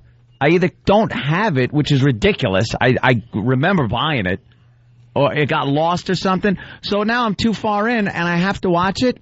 Dude, do you know what Gladiator is like with no blood? There was no blood. They took all the blood out of it? They took the battle scenes in that movie are great. In the Coliseum, when he does that thing, he takes the two swords, jabs it into the guy, looks at the crowd, pulls the swords back out, and chops his head off with the two swords. It's a highlight of the film. And they did it all, like, above the guy's head, where they cropped it, where you see his arm movements, but no blood, and they cut immediately. They must have edited in crowd shots like crazy. Isn't that weird? They'll take the original footage, and then they bring it into they just zoom in on one part of it. They zoom into all you're now seeing is the eyes or something. Yeah. Like, what are you doing? Stop them, but we know what the movie's about. Don't worry so much. Isn't it weird, though, when you see a movie on TV, and like you said, you go and get the DVD, but for some reason you want to see it on TV because I guess other people are seeing it on TV, it's in the moment or something? I never got that. I don't understand how somebody like Ridley Scott can't just sue for destroying his work. It's art. Still being represented as Ridley Scott's movie. Yet somebody else takes it. Imagine you're a painter. You paint a beautiful work of art, and then somebody else comes along and just uses a wall roller on half of it. Right. And then it's presented as what you did. It just seems illegal. No, he must get money for it, though. I'm sure he does, but my God. Yeah, well, to just ruin your work like that, or let people just destroy your work. But if you go to all the movie channels, you can't find movies like The Gladiator and stuff. That's what I did too. I went to On Demand, going, maybe it's on Demand. Like, I was looking for this is the future of the way we should be getting movies. On Demand is a waste of time because this weekend I'm like, let's just stay in and watch a movie, okay? On Demand, it's all a bunch of crap. Give me the movies that are in the freaking theaters right now. We got to go to the hotel for that. Yeah. Or a close friend who burns them. But they have it in hotels already, so why can't we have it in our homes? Enough. You go to a movie theater, it's primitive at this time. Just about everyone has a better system at home than what they see in a stupid theater. Yeah, that's why it looks so dated now. To movies as much as they used to. But enough, give it to us in our houses. You're going to see a lot more people watching the current movie. Well, you are. Actually, a lot of people that are going to movies are people that really can't swing good systems at home. But the systems are getting cheaper and cheaper. Dude, even just a basic TV looks better than what you see in a movie theater, though. I'm not talking about all the sound systems and all that. A basic TV, they even got the sound on these basic TVs that sound almost better than a movie theater if you crank it up. Really, turn the lights off and you're in a movie theater. The picture's clearer. I saw a Ralph Nader documentary because that was the only thing I could find on Movies on Demand. Oof. Because what they're doing with the IFC movies is like, that's why I want them to step it up, because IFC movies that are in theaters. Yeah, those they show. This new thing is if it's in an IFC movie in a theater, they will show it at home. That's kind of cool. So we're heading that way because they know most people aren't running out to see like the Ralph Nader documentary or what have you. But let's just get all the movies they should have our homes. Some kind of way where you can just pop in like a search engine and go, here's this movie. I want to watch it. I want to watch Gladiator. Right. I want to watch Gladiator. Here it is. $5.99, whatever it costs. Dude, I'll pay it and watch it, and that's it. Dude, Movies on Demand, and then I went to HBO on Demand, Showtime on Demand, Movie Channel on Demand. Crap. I couldn't find one movie that I wanted to check out. Garbage. HBO on Demand should be filled with every movie you know and love. Oh, I could watch Sisterhood of the Traveling Pants if need be, but I can't watch Gladiator. All the really good movies, good cut out. Most of the really good movies are not on demand for some reason. I don't. Why? Because they're still selling them in the stores. I guess DVD. They want to sell them. You know, I have no idea. But it's useless putting them on regular TV. And I love a TNT World Television premiere of Planet of the Apes. And you look around what? like... It's been the original? You look around 68? like, who hasn't seen this movie at this point? The World TNT premiere. No, they even better, like the Titanic. Yeah. It's like, who hasn't... What? Titanic. There's someone out there that hasn't seen the Titanic? Cut to crap with commercial interruptions, like you've never seen it or never wanted to. Yeah. Oh, yeah. I like when they come back from commercials and you just know there's something missing. Yeah. Like they came back, I'm watching Gladiator. Maximus has his first battle as a gladiator. And, you know, of course, kicks some ass. And then they come back from commercial and he's already like legendary in status. Like people are chanting his name and really like he's respected by the other gladiators. I'm like, wait, something happened there. Right. Like there was a little more fighting. And what happened to the build-up? A little more, who he is and stuff. Right. Yeah. All of a sudden he's just there. He's the honcho. What the hell is that? I don't know. And they just cut things out. They go to commercial, come back from commercial, and go, maybe they forgot where they left off. Yeah. They'll never forget. Big chunk of film comes out. They'll forget about this. Maybe it was just some dude back at the station. He fell asleep. He's like, oh wow. Where was I? I don't know. I'll just... Fast forward. I think we're up to this point. We're good. We're even on commercial. Okay, we're good. We're good. What the hell I miss? Yeah. You watch Scarface on regular TV? There's all that extra footage put in that they shot that didn't make the movie, but it's clean enough for TV. So you see extra footage sometimes. Yep. Well, to take they out the cut violence. the F word out of that because he says it every 2 seconds. I just watched it over the weekend on the pay service. Yeah. Scarface. The classic movie, as far as that goes, we've talked about it. Fast Times at Ridgemont High. We were in a hotel in Philly, I think, for the O&A Trial and Virus, and I'm with Lindsay, and she never saw the movie. We're just hanging out, and it starts up on regular TV. And I'm trying to turn her on to this movie that everyone knows and loves if you're a little older, right? Yeah. Dude, within 15 minutes, I was embarrassed. I'm like, she thinks that I think this is funny. The first, it was more than that. I think about the first half hour. The movie is unrecognizable as you remember it. Nicolas Cage is like a star of the movie. Right. All the stuff he was cut out of. I think in the original movie, Nicolas Cage was in a quick split shot. Second, yeah. A really quick shot. In the TV version, he's got like major scenes. Yeah. That were so awful that they cut him out of the movie. Yeah, you see why these scenes were all cut. So we just turned off the TV. It was embarrassing. So frustrating. Regular TV. Why bother anymore? Who's watching that? Except me last night. All right, listen. The dope I am. I like that though with the language taken out. It's nice where you don't have to see the blood in the language. Like after the first Maximus battle, I turned to my girlfriend and I go, "Do you realize we didn't even see him fight?" They didn't show him fighting because every scene he was in was just graphic bloodshed. Sure, yeah. And they showed like a quick face shot of him and then it was off. Like, what the hell is this? How do you watch a movie like this? I watched it. Yeah, well. I'm an idiot. Hey, who's into the emo music among us? I don't know what it is. Where's Travis? Travis knows about emo. This is as close as I could think of as to the goth personality. I was saying it the other day. Like, without the makeup and stuff. It's, emo is short for emotional. So, yeah. So it's like very, the lyrics, man, and the feel of the music, and they're all depressed kids. I think it's like safe goth. Yeah, it's goth without the effort being put in to put black lipstick on and pierce yourself. I was reading something about music and music taste. They say that I think it starts at I think it's before 16, but somewhere around between the ages of 16 and 24, the music you listen to in that era, whatever that amount of years. That's the type of music you're going to listen to for the rest of your life. Wow, really? Yeah, the average person stops discovering new music after the age of like 24.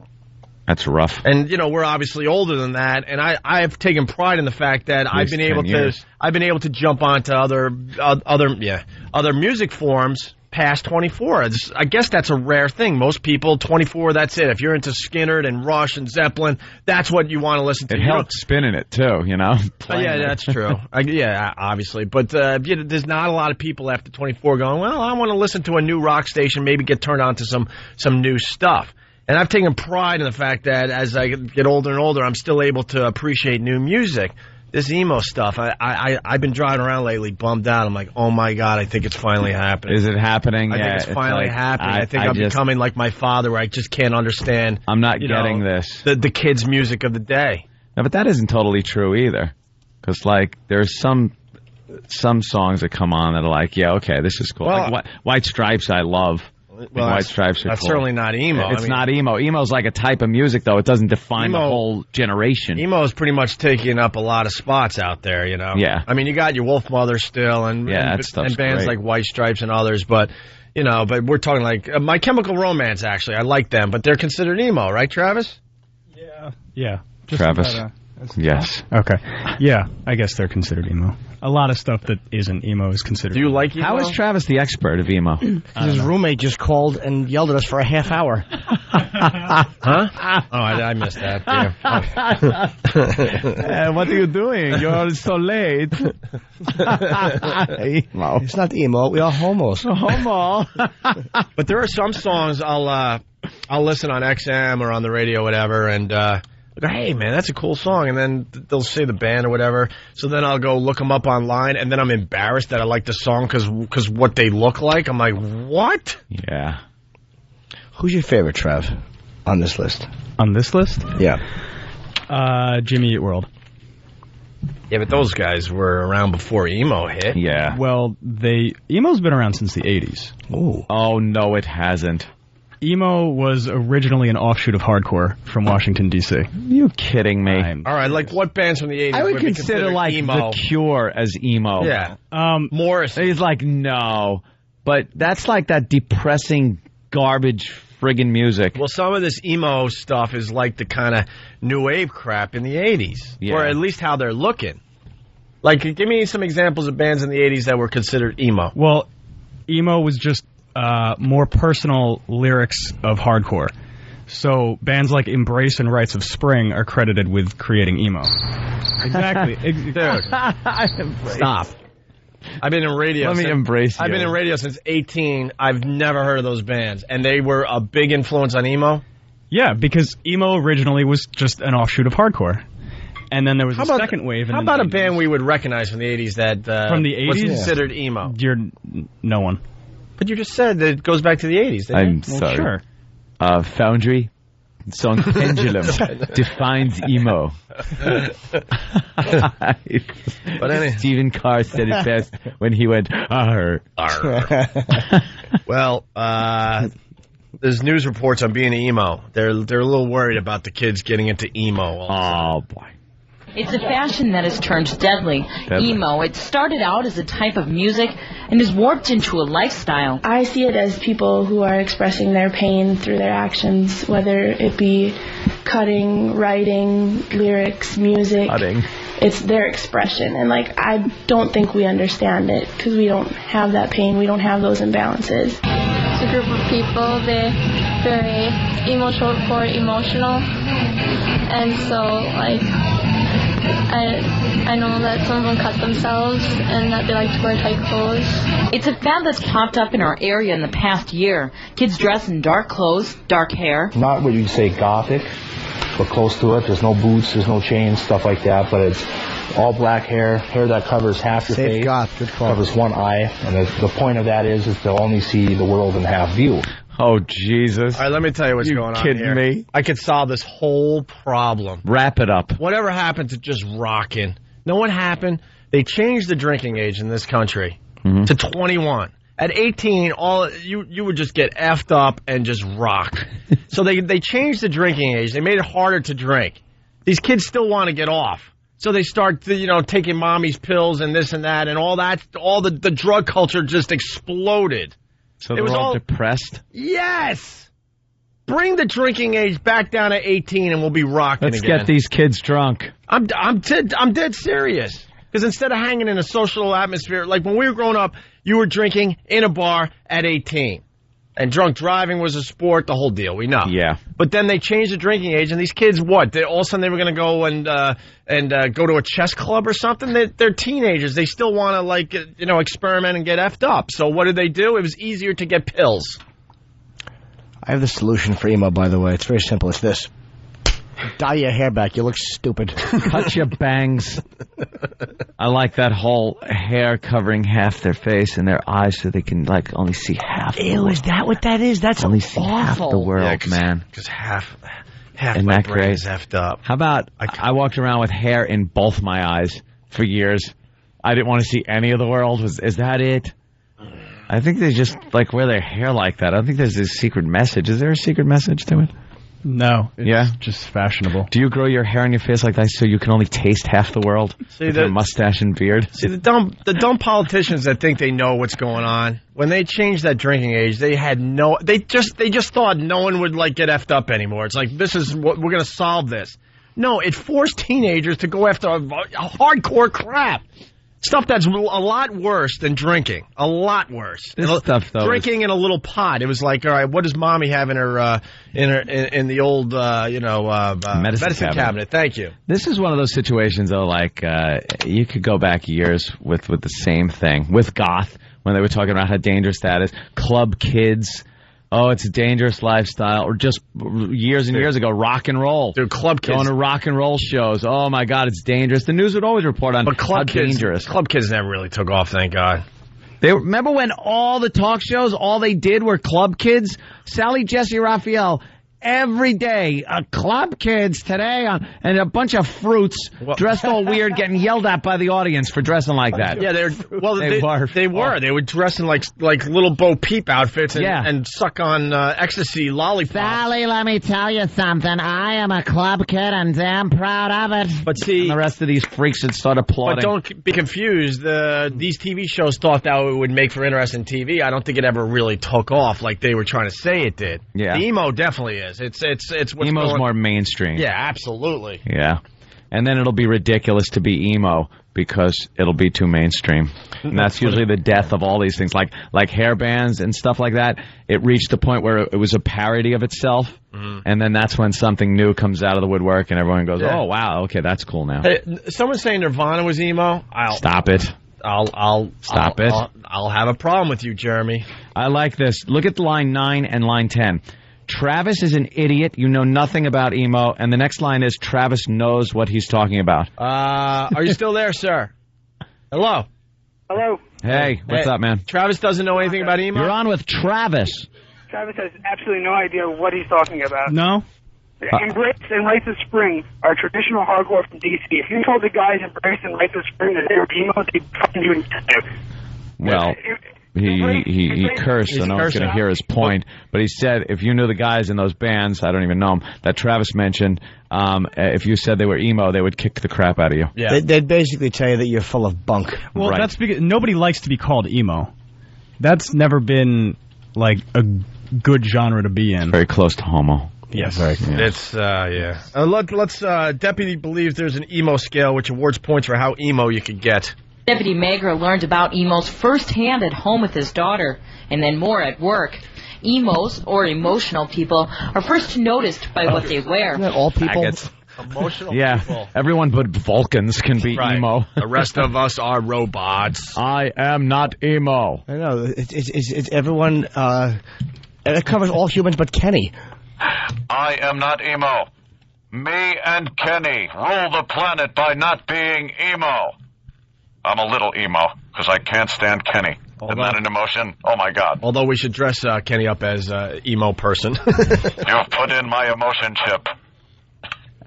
Hey, emo. He's dumbo. Hey, Travis, is there any Jimmy Eat World lyrics that really get you going? I bet you there are some because that's your favorite band. You're an emotional boy. Holding a cat. Emo. Yeah. What is I am emo. I am emo. I am emo. I am emo. Are first noticed by what they wear, but it's what they do that is dangerous. The look of the fashion is not the bad thing. There's a difference between looking it and acting it. The acting of the fashion is where the more depressed you look, the more points you earn. There's a point system with this fashion. An emo scale is what they call it. You can earn a point or two for wearing tight, worn sweaters. More points if you cry a lot. And a few more... Wow. More points if you cry a lot. Like, that's good? God. Man, I don't know. The guys out there are really lucky, man. These girls are just emotional wrecks. Oh, man. Where were they when we were growing up? So needy. Just give them a little, little tussle on top of the head, and before you know it, what a collection of nerds. More points if you cry a lot. And a few more if you cut yourself. And you hit the jackpot if you attempt suicide. We have some kids that are acting out where they're doing a lot of self-cutting, self-mutilation. There's no psychological problem with the young children. It's just for the fashion. The more they cut, the more pills, the more they talk about suicide, the cooler they are. Attention getters. I'm an emo. You are an emo, Jimmy. I did all that. Everything was described. Yeah, the crying, the cutting, the attempted suicide. Jimmy's the grandfather of emo. Yeah, you're like Neil Young with grunge. It was started in my North Brunswick bedroom when I pledged my soul to Satan. Imagine Jimmy becomes a god. Imagine you become a god. Jimmy, they figure out that you started emo. They trace that emo to Jimmy Norton. Yeah.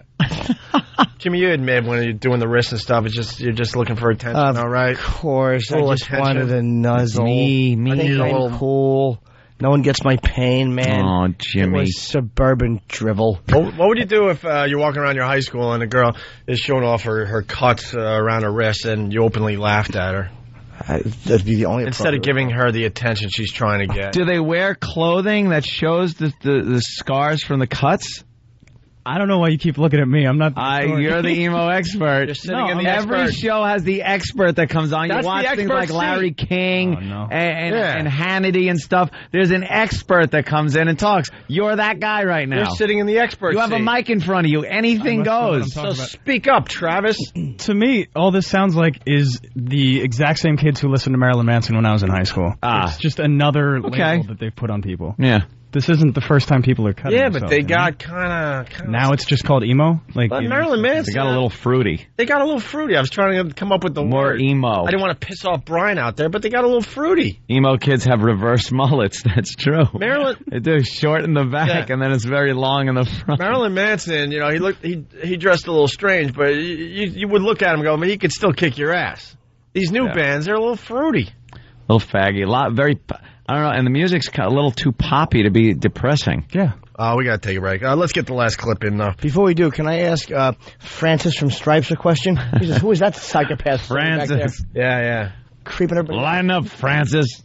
There are websites that you can go on where you can learn how to become emo, and there are quizzes that'll tell you how emo you are. You can even buy cutting boards online that show you exactly how to cut your wrist. Now, there's no prize for gaining all these points. It's just bragging rights kids use with their friends and on their weblogs. It's a fashion that sheriff's deputies want to warn parents about. Even students who have friends that aren't emo think it's a dangerous lifestyle. I definitely do, because it's almost like the first level, their first action, they don't get the attention, they take it to the next step. And they keep going and going until they realize that every little thing, the worse it is, the more attention they get. And I think, what point is it going to be that they went too far, that they didn't get that attention? God, I don't understand kids today that they would like play into that crap and go, oh, look at her. And I would openly. Well, I'm older, that's why. I get it. Yeah. I'm not going to sit here and act like my dad, but I'll just admit it. I'm too old to understand that you'd actually walk around and give these people real attention because they're cutting themselves and stuff. They're douchebags. Dude, find that website. I want to see how you cut your wrist. I'll do it on the air. I'll do it on the air. You're going to email yourself? What? Let's wait till after 10. Well, no. Yeah, there might be a reason to after 10. Maybe we should just do it after 10, but find that website. I want to see how you do it. I'll do it. No. And I'm not going to do it for attention. I'll do it and then go, all right, now what? I say E-Rock. Now what? Eric does it for his blunder. Yeah, you have to email yourself. I'll email myself. All right, anyway. Then saying, and this is true, they have hair like Japanese anime characters, which is always very long in the front, and over their eyes, their big eyes.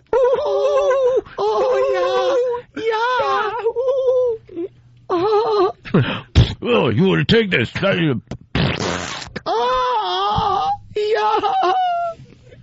Sickos. Speaking of Panic at the Disco, someone is panicking in the other room. So why don't we take a break? That's one of the many emo bands out there, just trying to sound hip with the kids. That pink tie, he looks like a turned-on dog. With that, it's the Opie and Anthony Show. Hear what everyone else is talking about. O&A Uncut and Live, continuing the show on XM Satellite Radio starting at 9 a.m. Eastern. Visit xmradio.com to subscribe. It's the Opie and Anthony Show. The virus is spreading. Get infected. Opie and Anthony! Hey, thanks for the support. This is the Opie and Anthony Show. Tell a friend.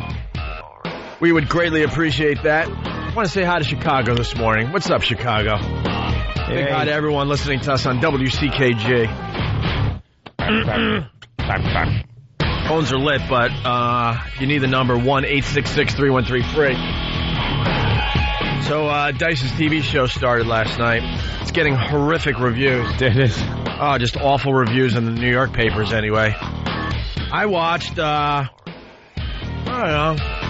It was interesting to me because we know all the players, I guess. Yeah, because we know the guy and the supporting crew. And we were really close with Dice for many years. Yeah. I don't even know how long, 4 or 5 years easily. Did our show. I think we did some great things with Dice on the radio. We really did. We used to goof on him a lot, and it just made for some really, really good radio. And he would goof back. Mm-hmm. It was fun. Nice sense of humor. And then he turned into a jackass. Yeah, the critics are hating the show, but that doesn't mean anything. Nope. Make it perfectly clear, we do not get along with Dice anymore whatsoever.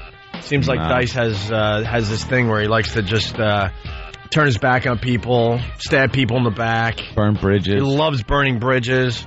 And that's what was interesting about the show last night, because it's Dice with just a couple of lackeys that are left from his original road crew. Lackeys? No, seriously. My lackeys. You know, because he's just turned his back on everybody. Yeah. So he's left with just a couple of insecure people that are still willing to be around that crap. Take his crap. Everything is a thing with Dice. Everything is a thing.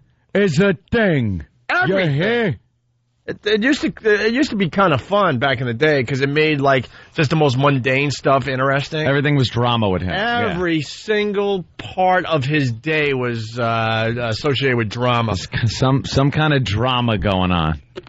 So I'm not going to trash the show. I thought it was kind of interesting. We try to keep it honest here. We're not getting along with the guy, but I found it interesting. I don't know if the average viewer is going to find it interesting. I guess that we'll have to wait and see on that. From the clips I saw, it looked too much like too much stuff was staged. Wow. Written or like improvised as it was happening, but it was like you could tell they had a little plot to follow kind of a thing. Well, you know what? Hogan's knows best. They do season after season after blatantly season. Written, yeah. And the whole thing is written. and they make believe it's a reality show. You know, no one is going to do it as well as Ozzy did. They're all trying to get that next Ozzy hit. Yep. Right, man. You know, Danny Bonaducci came close, but you know, you can't have Danny Bonaducci out of control for season after season. So that was then no one watched the second season of Breaking Bonaducci. No one. Nope. The first season, he let it all out there. And I couldn't even, I didn't watch one episode, and I was a huge fan of the first season, you know? Yeah. Hogan's Knows Best I watched because I wanted to check out his hot daughter, and then I realized his daughter's not even hot. She's got like a man's chin, and she's like 6'2", 200 pounds. She'll kick your ass. We met her. She's good looking, but she's huge. Yeah. She's got the same body type as her mom and Hulk Hogan. As the Hulkster. To try to shove her down our throat like she's going to be the next like pop princess is ridiculous. Don't speak ill of the Hulkster. You're getting Flip the Bird from E-Rock over there. Really, E-Rock? I just saw him flip you the bird. Well, the deal with Dice is that he's trying to resurrect his career. He was obviously huge in the late 80s and up until about 1990. He never went away.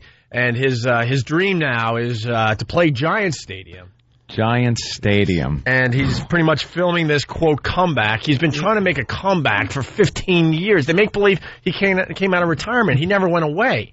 No, he's been playing small clubs and bigger clubs. Yeah, that's what he's been doing. And when he had Vegas. When he had some popularity with our show, you know, he's not going to admit any of this stuff anymore, but he openly admitted that we helped him sell out the Beacon Theater 3 nights in a row and that we sold half of Madison Square Garden for the guy back in 2000, 2001, somewhere around there.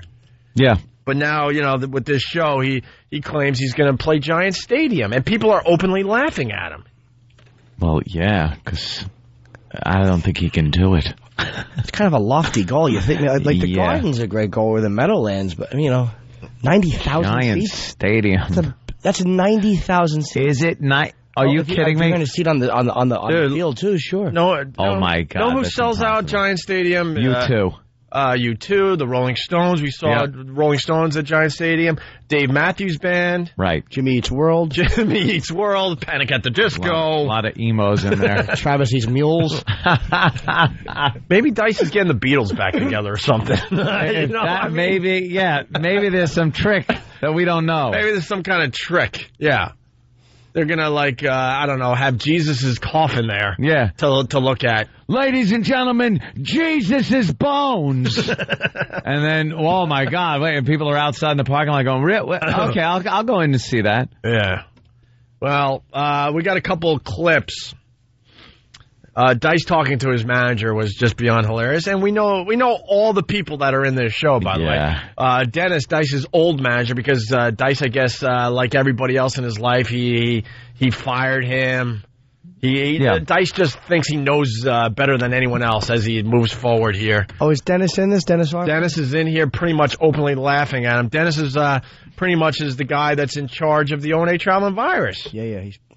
Pete does all the grunt work, but Dennis is right there making all the major decisions and helping us out with our comedy tour every summer. That's why it's so funny to see him in this situation. And Dennis is a straight shooter, man. Dice is sitting there, and Dennis is like, well, how about we start with, I think he said 500-seat venues. And so he goes, I want you to have dreams, but there's also something called fantasies. Yeah, he's in fantasy land. And it's so bad that they start the show off with, old clips of Dice. Yeah. They show him with the Dice Rules jacket on, walking out in an arena with people going crazy. And then they switch to, Dice now with his black hair and gray sideburns.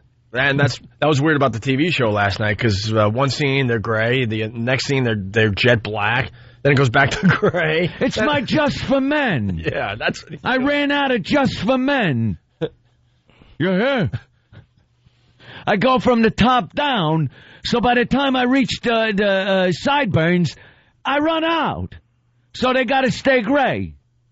I got pork chop sideburns, but that had some confectioner's sugar put on them. That's what it looks like. Looks like he's eating a lot of donuts. Yeah. So this scene from the manager's office is just really, really interesting and telling. This is from Undisputed last night. I guess it's on VH1. Do you remember when you called me up and you said, you want to cross the street? Meaning going into Giant Stadium. Well, that was a time I knew I couldn't do that. It wasn't that I couldn't feel it, but mentally. Wait, when was the time that Dennis said, let's cross the street? Basically, what he was saying, you did Madison Square Garden, let's cross the street and really show him something and go to Giant Stadium. Yeah. And he said back then he couldn't do it? I think that Andrew actually told me that one time. I think that he sold the Meadowlands in 20-something minutes back then, and they wanted him to do Giant Stadium, and or his agent said, do you want to do Giant Stadium, which would have been 90,000, and Dice, he told me, he's like, I was afraid to do it. I would have had a heart attack. I couldn't, it was too many people. Yeah, he said he could have done it, but he couldn't do it mentally. Oh, okay. Back when he was selling arenas, I mean, I don't know if he would have sold 90,000 seats, but he would have made a good showing. I mean, he would have back in those days. And no one will ever argue that. Yeah, there was a time he was top of the pyramid. Yeah. I knew I couldn't do that. It wasn't that I couldn't feel it, but mentally I couldn't handle it. But I feel it's unfinished business, and I think with the right moves, we can take it to that level. I think that's a great goal. When are you talking about doing this? I think we have to... That's what's great about Dennis. I think that's a great goal. We should all have goals in our lives. Certain goals we'll reach, certain goals we won't. What Dennis was basically saying there, well, we got to wait for them to invent the time machine. Yeah. That's basically what Dennis is trying to say politely here. When are you planning on doing this? Yeah, it's a good goal. Because you're not doing this until they invent the time machine. First, you need to get a DeLorean, right. And then get a flux capacitor. And you put that in, and when you hit 88 miles per hour, you can go back in time. Mm-hmm. And then, that's what you got to do. And then, I have no problem with Giant Stadium. Go back to 1980, what, 88. Somewhere around there. Yeah. That'll be nice. Here's the reality. We worked our balls off for Dice back in the day. He gave us great radio, and so we helped him, and we sold out 3 nights in a row at the Beacon. And like I said, we sold out half of Madison Square Garden for Dice. It was one of his dreams to go back to Madison Square Garden. And 5th game of the World Series... Yankees-Mets in New York City, we were still able to get close to 10,000 people in Madison Square Garden for the guy. Yeah. And that was with us busting our hump, being on an extremely popular radio show in New York City. Yeah. Who is he going to get to help him now? Howie? We're not helping him. Howie's not going to be able to get it done on satellite radio for the guy. No. So how is this going to happen, I ask him today. I got to go back. I gotta go back in time. Da-da-da-da-da-da. Hey, Doc, I got a problem. I'm here. I'm back over here now to sell out Giant Stadium, but my mom wants to bang me. I don't understand. And my dad is an ass. And my mom wants to sleep with me, you hear? So I gotta go back in time to fix what's over here and then come back over here. You hear? There's a problem with the flux thing. The flux thing. It don't work. I came back and I went to the fantasy under the sea dance and Biff was hurting my mother. So I help her, but now my mother wants to bang me. Oh! I need your help, Doc. Gigawatts? What are you talking? The lightning hits the tower, then I get back and I sell out Giant Stadium, and then I punch Biff in the face. Well, actually, my dad does, because the picture of me at Giant Stadium selling it out, it's slowly disappearing. Look, there's me, Club Soda Kenny, and Wheels, and Kenny's gone. Now, he blew off Club Soda Kenny after He's out of the picture. You blew him off after 18 years of service and never gave him an explanation. But I gotta go back in time in the DeLorean, so he comes back in the picture. When are you gonna tell Kenny why you turned your back on him after 18 years of service? I'll do that in part 2. Part 2? Okay. When I got a big place called Dice's. Yeah. It's a casino, because I run the town now. And I'll tell him then that he's welcome to come back. Because I get a sports book, and I make bets. You hear? I hear ya. Look at me, I'm on a hoverboard.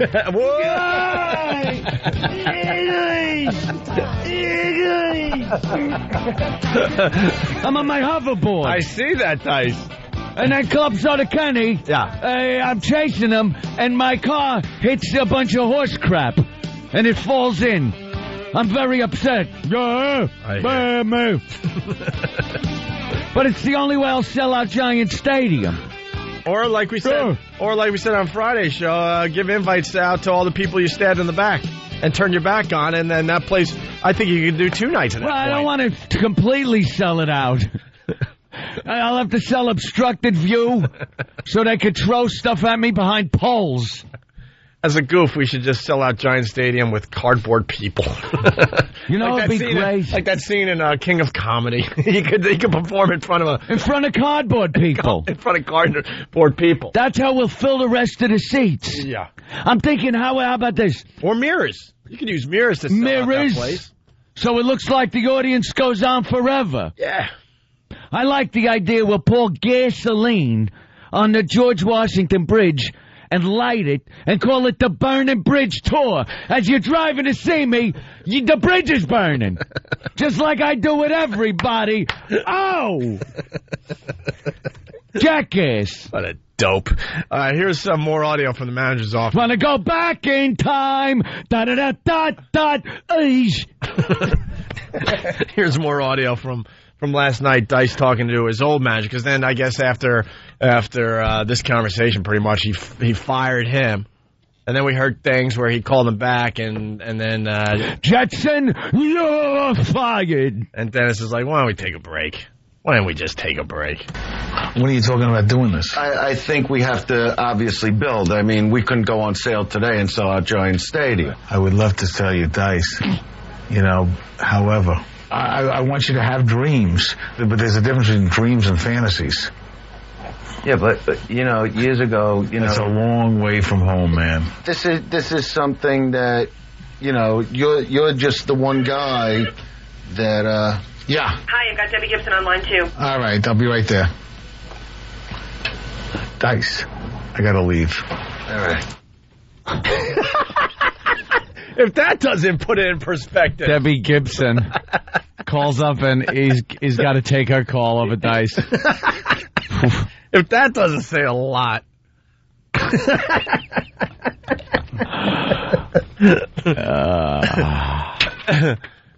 That's going to be a tough sell. Yeah. Especially now that he backstabbed us and everybody else that could have probably helped him. Honestly, he's never selling out Giant Stadium. Not at this point, unless there's some huge opening act, or unless there's like 100 comics. So I'm thinking, Giant Stadium. Yeah. And we sell it out. Yeah. Alan Thicke is on line 2. All right, I'll take it right away. Alan Thicke. Alan Thicke. Wait, get serious here. It's Giant Stadium, 90,000 people. Yeah. And I know I could do the job. I know, just put me in there. Joe Piscopo's on line 5. Joe Piscopo. All right, put him right through. Sorry, Dice. You do one. Wait, I got a request for one. All right, back to business. Yeah, back to business. Now, what about merchandise? These are going to be 90,000 people that are going to want Dice shirts, Dice Rules jackets, Excuse me, Milli Vanilli's on line 2? The one remaining member? Yeah, the one that didn't kill himself? Milli Jesus. And then I put Gary Coleman on hold for you, but you might want to pick up right away. Gary Coleman? He's still on hold, by the way. The hell is going on? This is important to me. I know I could do this. Yeah. It's Giant Stadium. It's like my hometown. It's very close. I don't know how this is possible, but Sam Kinnison's on line 5. I put him through. He's dead. That's how you sell out. You're taking a corpse over me. That's how you sell out Giant Stadium. Bring Sam Kinison back from the dead. People would go see that. Rick Springfield is on line 4. Rick Springfield. And Tiffany's on line 4, so. Put them right through. Both of them on conference, because I'm thinking of putting a concert with both of them together. Yeah, we're gunning for Giant Stadium. Everything's Giant Stadium now. Might as well do the Has-Been Tour. Has-Been Tour. Robert Palmer, is he dead? Yes, he is. Sorry. It's going to be hosted by MC Hammer. Yeah. who is now calling on line 3. The Where's the Beef lady wants to be part of this. And Jerry from the Facts of Life. I think she's calling. Unbelievable. Oh! All right, listen, we got to take a break. There's 2 more clips I want to play from last night's show. We said earlier he makes a thing out of everything. A thing! He has a huge fight last night over soap. And the montage. The Love Hurts montage had me just laughing my balls off because it's something he would never do. Right. He's doing it for TV. It's so staged. We'll explain in a few minutes. It's the Opie and Anthony Show. It's the Opie and Anthony Show. It's the Opie and Anthony Show on XM 202. Opie and Anthony! All right, it's the Opie and Anthony Show. Very exciting news, by the way. Macbook Karaoke is back. Yes. Remember, I saw the swine. I saw the swines. Yeah, we created a star the last time we did this. I was demanding without understanding. I saw the swine. We don't have time to play her entry from the last time. So we'll play it tomorrow, and for all the moaners out there like, oh, trust me, there's more people that have not heard that chick sing I Saw the Swine than have.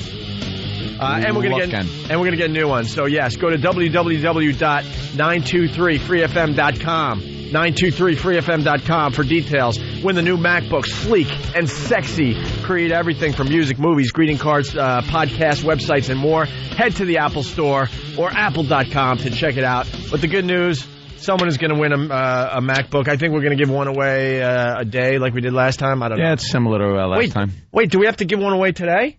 Oh, you just scared the crap out of me. Okay, we're just starting the contest, right? All right. MacBook Karaoke. So go to www.923freefm.com to find out how to get your entries in and all that, and all the rules and stuff. Maybe we should have read that. All right, back to Dice Undisputed last night on VH1. So we were talking about how he makes a thing out of everything. Yeah, everything's drama. So he got divorced. He's seeing this girl, Eleanor, who is she is a very, very, very nice person. I have nothing bad to say about Eleanor. Honestly, Dice doesn't deserve her, if you want to know the truth. And they're at home, and they get into a huge fight over soap. Soap. Here's the clip from last night. Oh, no. There's no soap. Hold on a second. Okay, so change the soap. You know what? Let me call you right now. Call you back. You can't change the soap? I'm changing it. Thank you. I know it's too hard for you to do. It's a simple task, so why not? I know. What is wrong with you? Nothing. You know, how long has the soap been empty? Soap? How do I know? Well, if you weren't on the phone 24 hours a day. I got 3 pots going here. She called. I answered. Well, did you wash your hands when you Yes, before. Maybe I used the end of it. I know to you it's funny. You know why it's funny? Because you're arguing with me over soap. I'll change the soap. You already did. You know what? I'll change girlfriends. How's that sound? What's wrong with you? Forget it. What? You start something you can't finish it? There's nothing to finish. I don't want to get mad. This is the same guy that sold out Madison Square Garden. Arguing about soap. Right. And it was about 2 feet away from him in a cabinet. Yeah. And he just took it out and put it next to the sink. It wasn't really about the soap now, was it? It's never really about the soap. It's about the soap at Giant Stadium. That will never happen. Right. Oh, he's going to sell out Giant Stadium, though. So this is all going to work out in the end, right? Yeah. Yeah? Sponsored by Palmolive. Because I mentioned soap. I figured they'd pay for it. Come on board, soap. Tide. Soap. I don't even think the new Pope could sell out Giant Ivory Stadium. Snow. Ivory Snow, what? Soap. Soap? Yeah. I hear. Which way? You bet. Palmolive. So there you go. He's got some problems in that head of his. Yeah. So he gets in a huge fight over soap, and then he has to hit the road, and he didn't solve the fight. And then he's on the road, and he notices that Eleanor's not calling him. Oh, boy. So then he gets advice from some dude, basically hinting like, look, you know, you got to give in a little. This is a nice girl here. You're going to blow it again. How many times are you going to blow it in your life? And that's when we got to see the Dice montage with the song Love Hurts playing in the background. Oh, God. With him going on a train by himself. I'm just thinking. That's what he's doing. He's riding a train and standing on the train platform and walking around New York, I guess. Yeah. And then he walks by a billboard. I think it says something like, "Are you afraid of commitment?" Yeah. You know, oh, wow. And then they show him, like, walking past Madison Square Garden where he was huge back in the day. And then he walks by Dangerfields where he made his name, obviously. It was after the Dangerfield performance that everyone knew who Andrew Dice Clay was. So it was all in this montage as Love Hurts. And what did he walk from dramatically. the Garden to Dangerfields? Well, no, it's just a montage. So they got the shot of him outside Madison Square Garden, jumped back in a limo. How many blocks is that? Oh, that's like on the other side of town. I know. 34th and 7. Dangerfield is 62nd and 1st. So, like, he's supposed to be walking. You would walk all night to go from Madison Square Garden to Dangerfield. You don't walk to get your thoughts together and go, taxi! I'm walking, but I'm over here, and I think I'll be more emotional walking over there. It doesn't work like that. If you're really just walking, you don't hop in a cab to walk past landmarks. Dude, it was the Love Hurts montage. Yeah, with a video camera following him, which he knows is following him, and trying to look overly dramatic by going by places that he, finds familiar. And we all know Dice is the type of person, he wouldn't be caught dead on a train or a subway. Without 20 people around him. Yeah, but he was just by himself on a train. Your fans touching him. He want nothing to do with that. Yeah. Shaking his hand. He actually showing... Hey, you're Dice. Actually showing some kind of emotion. Dice doesn't show any emotion. He's a dinosaur. He needs people to run block between him and his fans, too. Right. Like someone like Kenny used to do that. People would come up and he'd go, I just want to say hi to Dice. Well, you can't go up to him like that. You'd shake his hand. If he wants it, then okay. Nah, see, that doesn't happen because he blew off Club Soda Kenny after the old years days of service. Yeah. And never gave Kenny a reason. Not even the balls to give the guy a reason. I don't think it's going to work there. That blows. I'm going to miss Sam. That blows. He ran it in and everything. Yeah. Yep.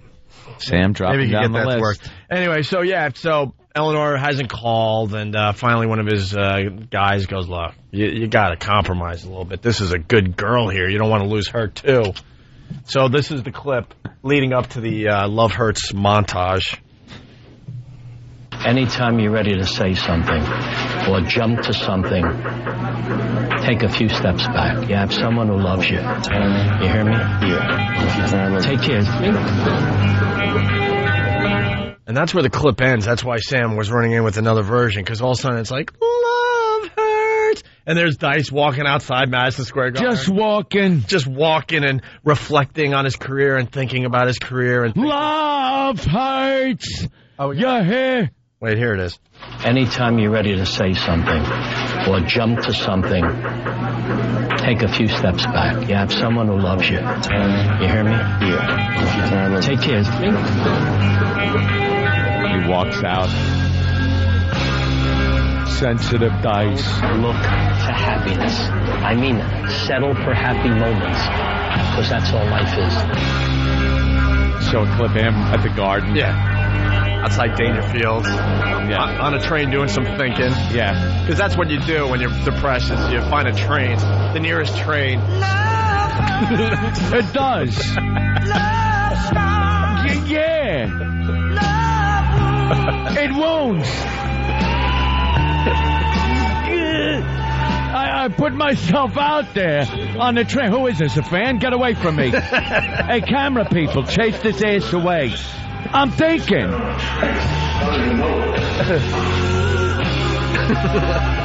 Choo-choo. The Love Hurts month. Love Hurts. Hey, He's turned into a dope. Every jackass has a sensitive side. Oh, you got a sensitive side there, Dice? Yeah. Yeah? Like the heavy metal album. They were called power ballads. Power ballads. Back in the day. They're when you're hurting a little. Yeah. When you feel hurt. Are you going to sing a power ballad when you sell out Giant Stadium? I'll sing a power ballad. Yeah. About selling out Giant Stadium. Yeah. And being there in the moment with my people as they watch me as time goes back to 1988. Well, the time machine. I need a time machine. Time machine, back to 19... I'm thinking I go, no, part 3. Part 3? I want to go back in time. Oh, wow. Da-da-da-da-da-da. Yeah, now me and Doc, see, we end up in the Old West. And now Doc is the guy that books me at the saloon. At the big saloon. But you got to be booked at Giant Stadium. Well, I'll work up to that. Okay. See, here's the trick. Yeah. The old saloon is where Giant Stadium's going to be built. So technically, I'm playing at Giant Stadium before they build the clock tower. Look, it's a picture of me and Doc in the old days. I see that. And Wheels and Happy Face and Kenny on hoverboards. Are you hiding as a scientist? Yeah. And then he brings me back in a train. I don't know. It's stupid. And you're building an ice cube machine, I believe, right? Hey, number 2, I came back and my house was owned by college. Yeah, well. I don't know what happened. I use a pie dish as a Frisbee, and someone else gets all the credit. I invented the Frisbee. Hoo-hoo. I want to hear a power ballad, though. I mean, the Love Hurts montage you did for your show was terrific. Well, I'll sing one at the Enchantment Under the Sea dance. Maybe Every Rose Has Its Thorn. Every rose has its thorns. Yeah? Every man was an oyster back then. Yeah? I am me. Why isn't Kenny in the studio right now? He's a complete ass. Kenny has abandoned us. He's entertained. I think he might be. He's somewhere being entertained. All right, well, the power ballad, it's great. It's how you show your emotion. Yeah. Where's some power ballad? Yeah. All right. Got any from the old power ballad collection? Do we have one? Yeah, where's a good one? You want to hear one? Let me hear one. Oh, he just did that one. He just did that one. What? Oh, yeah, do that one. Good one. Which one is this? Skid Row.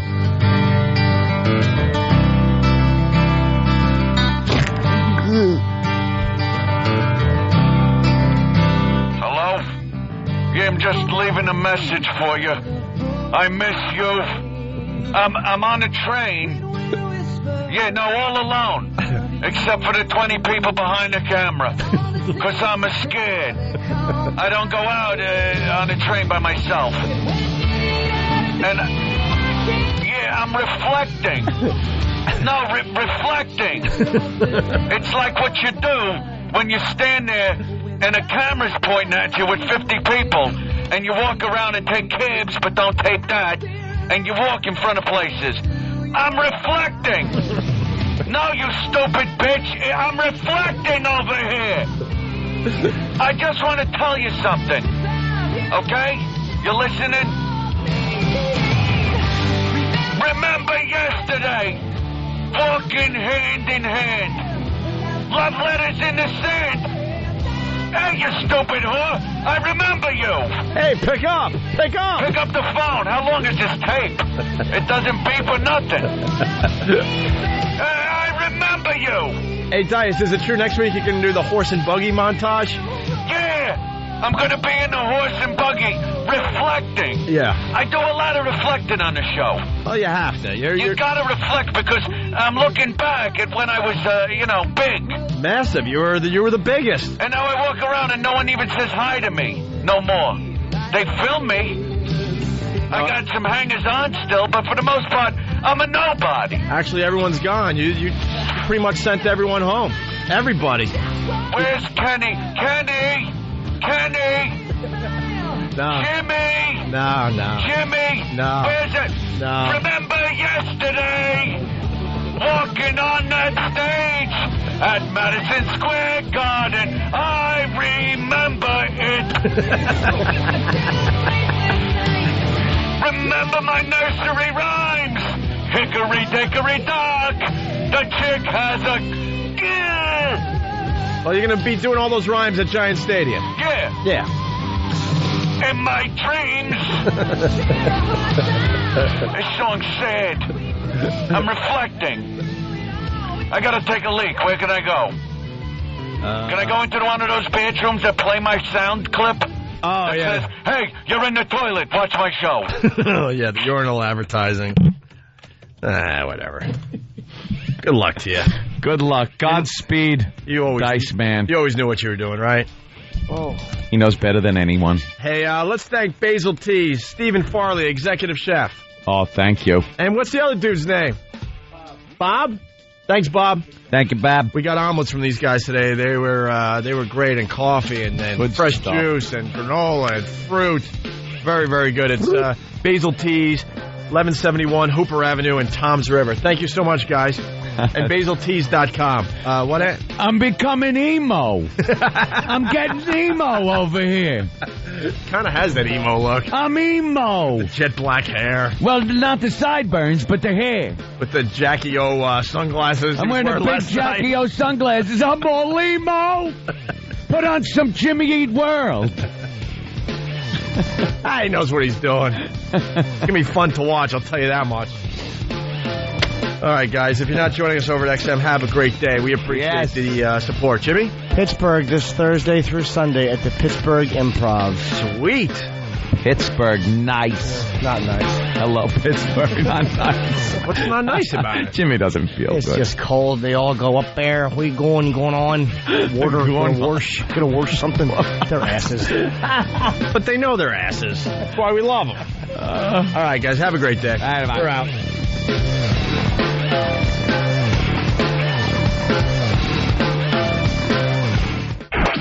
It's the Opie and Anthony Show.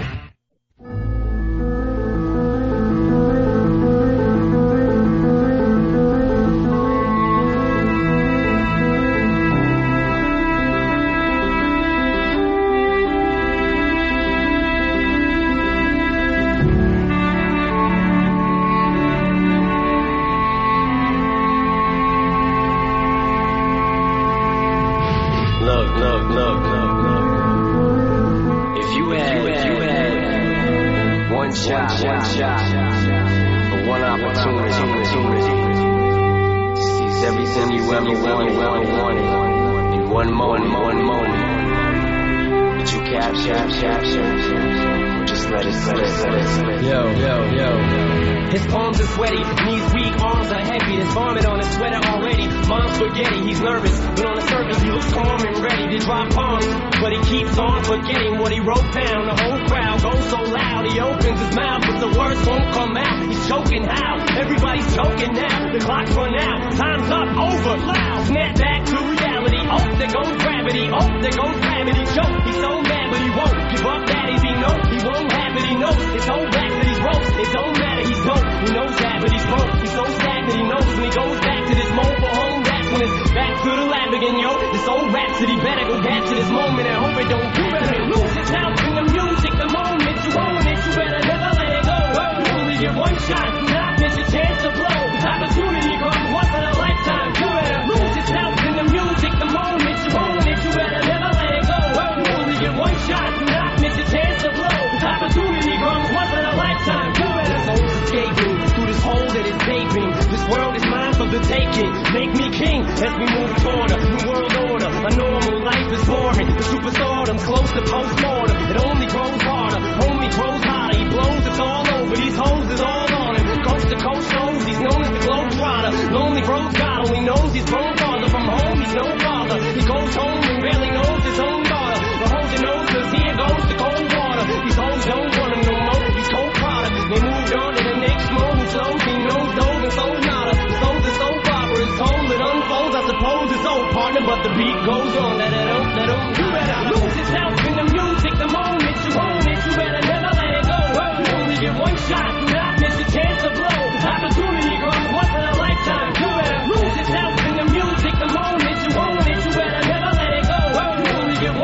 shot, do not miss a chance to blow. Opportunity comes once in a lifetime. You better. No more games, I'ma change what you call rage. Tear this motherfucking roof off like Rudolph's cage. I was playing in the beginning, the mood all changed. I've been chewed up and spit out and booed off stage, but I kept rhyming and stepped right in the next cipher. Best believe somebody's paying the Pied Piper. All the pain inside amplified by the fact that I can't get by with my 9 to 5, and I can't provide the right type of life for my family. Cause man, these goddamn food stamps don't buy diapers, and it's no movie, there's no Mackay Piper. This is my life, and these times are so hard, and it's getting even harder trying to feed and water my seed. Plus, see this order caught up between being a father and a prima donna. Baby mama drama screaming on her too much for me to wanna stay in one spot. Another damn monotony's gotten me to the point I'm like a snail. I've got to formulate a plot or end up in jail or shot. Success is my only motherfucking option. Failure's not. Mama love you, but this trail has got to go. I cannot grow old in Salem's lot. So here I go, it's my shot. Beat fail me not. This may be the only opportunity that I got. You better lose yourself in the music. The moment you own it, you better never let it go.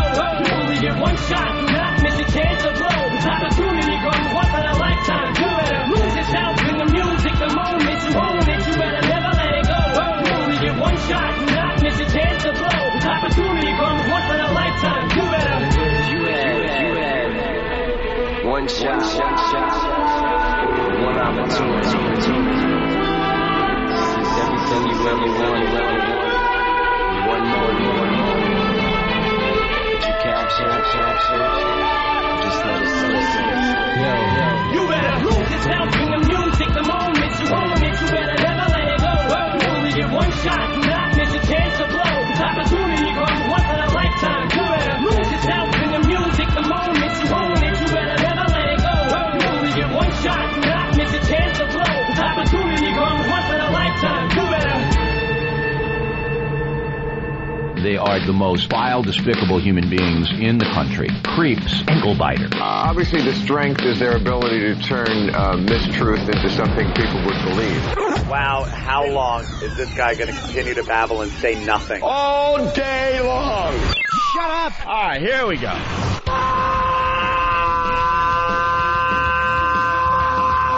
Welcome to the Opie and Anthony Show. It's worse than I imagined. That's terrible. I'm sorry. We are a bunch of dopes. I think we're lewd. And we're probably pushing 20 arrests because of this radio show. Out of touch cornballs. 3 retards. We have the effect of Tylenol PM.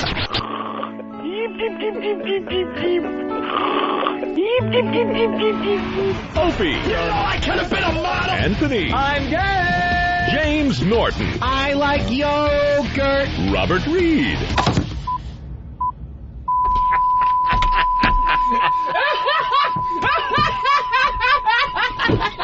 But enough of this palaver. Let's get the show on the road. Yeah, there we go.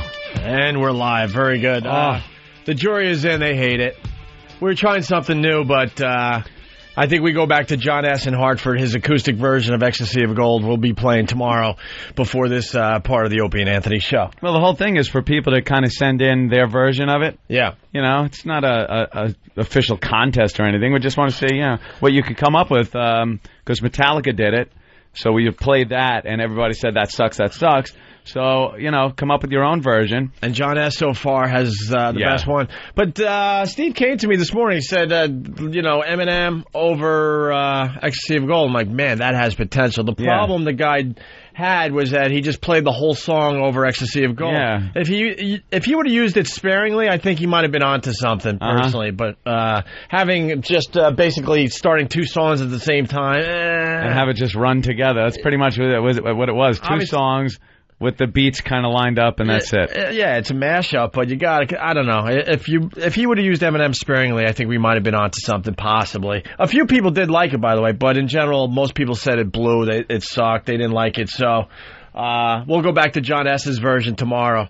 Yeah. He's the current leader as far as the best Ecstasy of Gold that came in from one of our listeners. Most people were just like, Ecstasy of Suck. Yeah, I know. This sucks. And what a piece of shit. Even worse, we needed filler because we left that version over at Free FM. Oops. So we needed 5 minutes, so Bill decided I'll just pick 5 minutes of Opie sounding like he's 12. Oh, boy. Yeah. Talking about the MDA telethon, which means nothing to nobody. Completely irrelevant. We just made fun of Dice for being lost in the past, and then we play a bit that meant nothing. It's like 5 years old. Except making me look like a complete asshole with my high voice.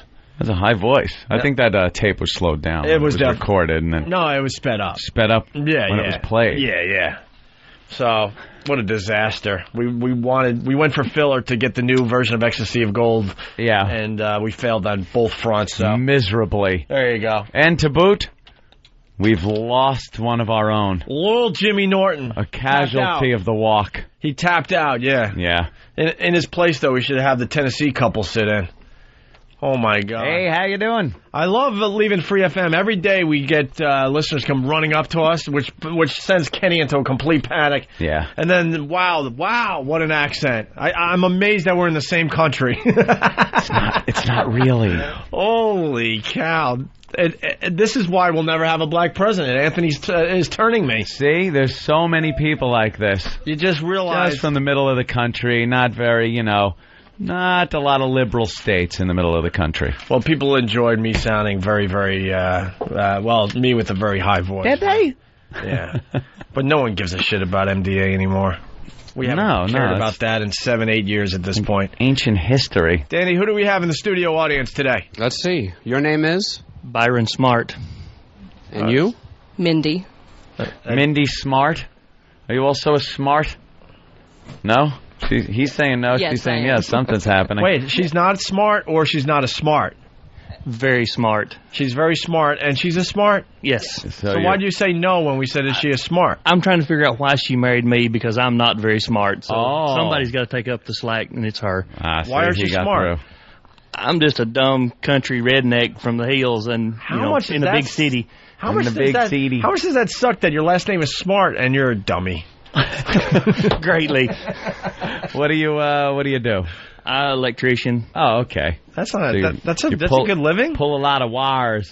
A little. Yeah. Get a little shock every now and then. Yeah. But it's a good living. Oh yeah. You do all right? Yeah. What part of Tennessee? Middle Tennessee. It's about halfway middle of the state in either direction. It's near cow country. So there's not even a major city he can say it's near?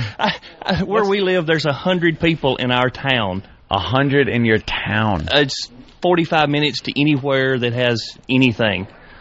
So it sounds dangerous. So if you want to go to the, back in the day when Ant and I worked in Boston, we had this jock called Rocco, and he would go, dude, I'm going to the city tonight. And he was talking about Worcester, even though Boston was right there. So when you guys say, hey, let's go to the city or let's go to where the action is, what would that town be? Nashville. Oh, all right. So you're 45 minutes outside Nashville? No. We're an hour from Nashville. All right, so you're not going to, but that's like a weekend trip. Yeah. What do you do at night? You want to tie one on? Is there a town near you that you go to the local bar? Oh, no. You go to the backyard. Wait a minute. So you're an electrician in a town that has no people. That doesn't need electricity? Oh, wow. All right, your life does suck. Because I'm thinking electrician. You're an electrician in Philly or Boston or Washington. I'm picturing a skyscraper going up. Sure. He's up there on a beam pulling conduit up or something. All right, now I'm with you. He's, Mrs. Smith needs a light bulb changed and she's not tall enough. He goes dumb. over. You are dumb. You picked a profession that doesn't exist in your area. You can drive, 30 minutes and find work. There's construction everywhere. Yeah. It's new houses. A new outhouse going up every day. So once again, if you're going to go to dinner, a movie, to the local bar, maybe a shopping area, because I'm not even going to say mall, what town would that be? Well, big city would be Nashville, but there's Murfreesboro's a little closer, and it's got, good bars and clubs. What? Murfreesboro. Murfreesboro. Borough. Borough? Borough, yes. But he goes Burr. Murfreesboro. Well, you could go to Smithville. Smithville. Goddamn Smithville, man. And is that where a place would be where you could buy clothes and stuff like that? Yeah. That's kind of next to the lake. It's where all the big wigs go to get on their fancy houseboats and everything. Fancy Big houseboats. There'd be houseboating out there going on. And Sea-Doos. Oh, yeah, Sea-Doos. Jet skis and... Did he say Sea-Doos? Sea-Doos. Oh, all right. Yeah. And jet skis and whatnot. Who speaks Tennessee? Where is the closest Walmart? 20 minutes. Okay. You're never more than 20 minutes away from a fucking Walmart, even when there's a little town like that. Holy shit, that's that was amazing. Big time when we got a Walmart. Oh, I bet. You guys run around there like, what? It's like the future. I can't even move. What the fuck is this? Hardware and toys? Yeah, we can buy bananas and CDs. Yeah. Oh, you can get it all at Walmart. If they don't carry it, you don't need it. That's wow. That's a Walmart commercial right there. So yeah, when they put that in, how long ago was that about? 10 years. 10 years. You probably celebrate every year. And what does Mrs. Smart do? I am a manager of admin staff for a very large global company. Whoa. Oh, you are the smart one. From... Is it frustrating that you bring all the money home? It is, right? You told them. I've been doing my electricianing. Yeah, you're the breadwinner then, right? So that sounds like a higher paying job.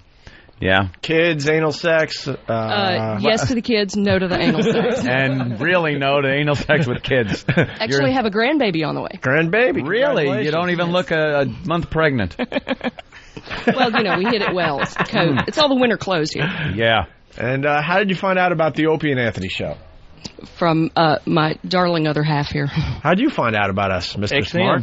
You just had XM. I was fixing some wires, and it started coming through my teeth. So I would listen to it in my head for a while, and then decided I better get the radio. If you hold both ends of a 220 line, you get XM perfectly clear. Right. That'll jolt you. I've had XM now for about 2 years. And what was the first impression of the show? Kind of odd, but it grew on me. Yeah. It's a virus. That's why we call it the virus. Yeah. You don't really understand why you're going back to this show. At first, you're like, what is this? And then, then you're going about your daily life or whatever, and all of a sudden, like, for some reason, I need to check these guys out again. We just become part of your life. It's train wreck radio. You have to listen. That's it. You got to see what happens next. That's what people are saying right now while you're speaking. Yes, sir. Train wreck radio. And they're hoping that something's coming next. I come all the way up here to go to a party because of XM and Pal Talk. Really? So, yes. What's going on? Oh. Big Boar Shovel had a little get-together. Met Andrew, Big A. Big A. And Raphael from Super Bowl. Right. And a lot of other Pal Talk people. They were having a party this weekend. They didn't even tell us about it. It's been known about for a month. So, yeah. Did you know about it? No. Just because of Pal Talk now. I was at other parties. Swingers party? No. Yeah. No. She's saying yeah. How did you two hook up? You seem like different types of people. She seems I'll let her successful. Explain that. There's a story there. There's always a story. We actually met at a friend's house. I went looking for this friend, and he was not there, but we live in such a small town. Jesus, that you're second best guy. He was actually at this gentleman's house when he wasn't home. So booty call? I'm sorry? Late night booty call? No, it was more like 9 a.m. and 9 in the morning. So we were there. We made ourselves at home about all day. And wait, you guys had sex the first day? No. Oh, wait, you knock on this door looking for a friend. How do you know the friend? Roommate? Yeah. It's a real good friend of mine. We just all hung out at his house. Okay. We went up to see if he was going to work or watch the ball game. And he wasn't there. So we just went in, made ourselves at home, opened the fridge, started the grill, and she showed up looking for said friend. And we've been together pretty much ever since. Wow. Yeah, that's pretty cool. Yeah, we raided the freezer and refrigerator looking for food, eat everything he had, and he's at the ball game. We're watching. Now, when the friend came home, though... We'd already gone. Oh, you'd already gone? I was still there. Oh, yeah. When did you raid her vagina? Oh, Jesus. Month later. Month later, all right. She's a good girl. And what the hell did the friend think? He didn't give a damn. No? Because it seemed like she was trying to hook up with a friend. Who were you trying to hook up with, Mrs. Smart? He and I were friends on a whole lot of levels. Who? The other one? The other guy? Yes. Oh, boy. So it was like, a little hanky-panky and a little, just hanging out. If the occasion called for it. Wow. All right. Hey. You still know this guy? Where'd you kill him? Yeah. You jolt him with we're 220? still good friends. You rewire his lamp so he gets electrocuted or something? No. He's now a police officer, so we have to be nice to him. Oh, he is. Yeah. You think she's still banging him on the side while you're doing electric work? No. I know better. He knows better, too. It's not Barney Fife, is it? Well, they only give him 2 bullets. Yeah. One to shoot his foot and one to shoot himself in the head. I can only imagine in that small town, the police work isn't that important. Have 3 whole officers in the whole town. 3 whole officers and 1 cruiser. They got to, No. They don't have a car. No car? No, they have 2 pair of shoes they rotate between. Hey, okay, hold on. Yeah, there we go. Yeah. You earned your first crash. Thank sir. you. We can't play favorites here, even though you're slower than everyone else. You know what? This is why XM is so great. It's for people like this. Like, what kind of radio would you get in a small town like this before XM? Static.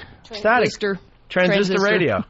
Like to you, radio is a new invention, probably. Every time I'm there in the middle, every time I'm driving through places like that, it's just. And my Lord Jesus Christ must be your Savior, or you will certainly be in the bowels of hell. And that. Yeah, they oh my God, what the hell is this? Rock. They bought up all the AMs, those the preachers. So those preachers are what we call the slobbering preachers because they have. The slobbering preachers. Okay. You've never seen the slobbering preachers on the Sunday morning television. But why do you call them slobbering? Because they're spitting and sweating. And they need the rag to sop up their fluids. Yeah, they carry the rag around, Bible in one hand, rag in the other. Yeah, clean their sweat. We had an FM station that's out of Nashville that's, classic rock or, Is it a classic rock that really rocks? Yes, sir. Or is it named after an animal? I can't remember. I hadn't listened to it so long. I can't remember what it is. The slogan has to be classic rock that really rocks, and it has to be named after a tough animal. I'm not sure because we only get it when the moon is full and the wind's blowing in the right direction at night between 9 and 10:30. The Buzz or the Buzzard? The Buzz. See, because in the middle of nowhere, the Buzzard that's a cool station slogan. Just the rock. All right. Well, there's quite a bit of XM fans in Nashville and around in Tennessee, so y'all are heard everywhere. I would love to go to Nashville. Nice. I've never been. I hear it's a rockin' town. Oh, yeah. I drove through there once. Yeah? Yeah. Just drove through. Didn't straight stop? through. Didn't even stop. No. Sorry. Nothing personal. I don't blame you. I was busy. I was on my way. Let's say hi to Robert in Tennessee. Robert, what's up? Hey, man, I just want to ask where they from. Are they from Beersheba Springs, Tennessee? That's out in the middle of no damn where. Sir, we are 10 minutes from Beersheba Springs. Yes, sir. So why didn't you tell us that? That sounds about right. Hey, Robert, what is that town all about? What do you want to know? There ain't a stoplight. There ain't a stop sign, just yield signs. And is there any shopping? Is there a Starbucks? Grocery store. Grocery store? Starbucks, what the hell is that? See, we had this idea, but we decided, not all ideas we do, obviously. We wanted to, broadcast from the smallest town in America. You'd be close. I'd be close, right? It must be from Altamont. Just have some kind of crazy small town, have all the truckers show up, because those are the only people that would be able to figure out where we are. No, sir. Altamont actually has a red light, so they're big time. Yeah. Now, you would have competition. Yeah. You must not even be on the map. You would have radio competition on Sunday morning. If you want to be on the radio where we live, you go down to the town square and you don't have anything to say or anything useful about your whole presence in the world, and you can be on the radio because they broadcast just outside of the gazebo there. You guys like our Saturday night? Yeah, absolutely.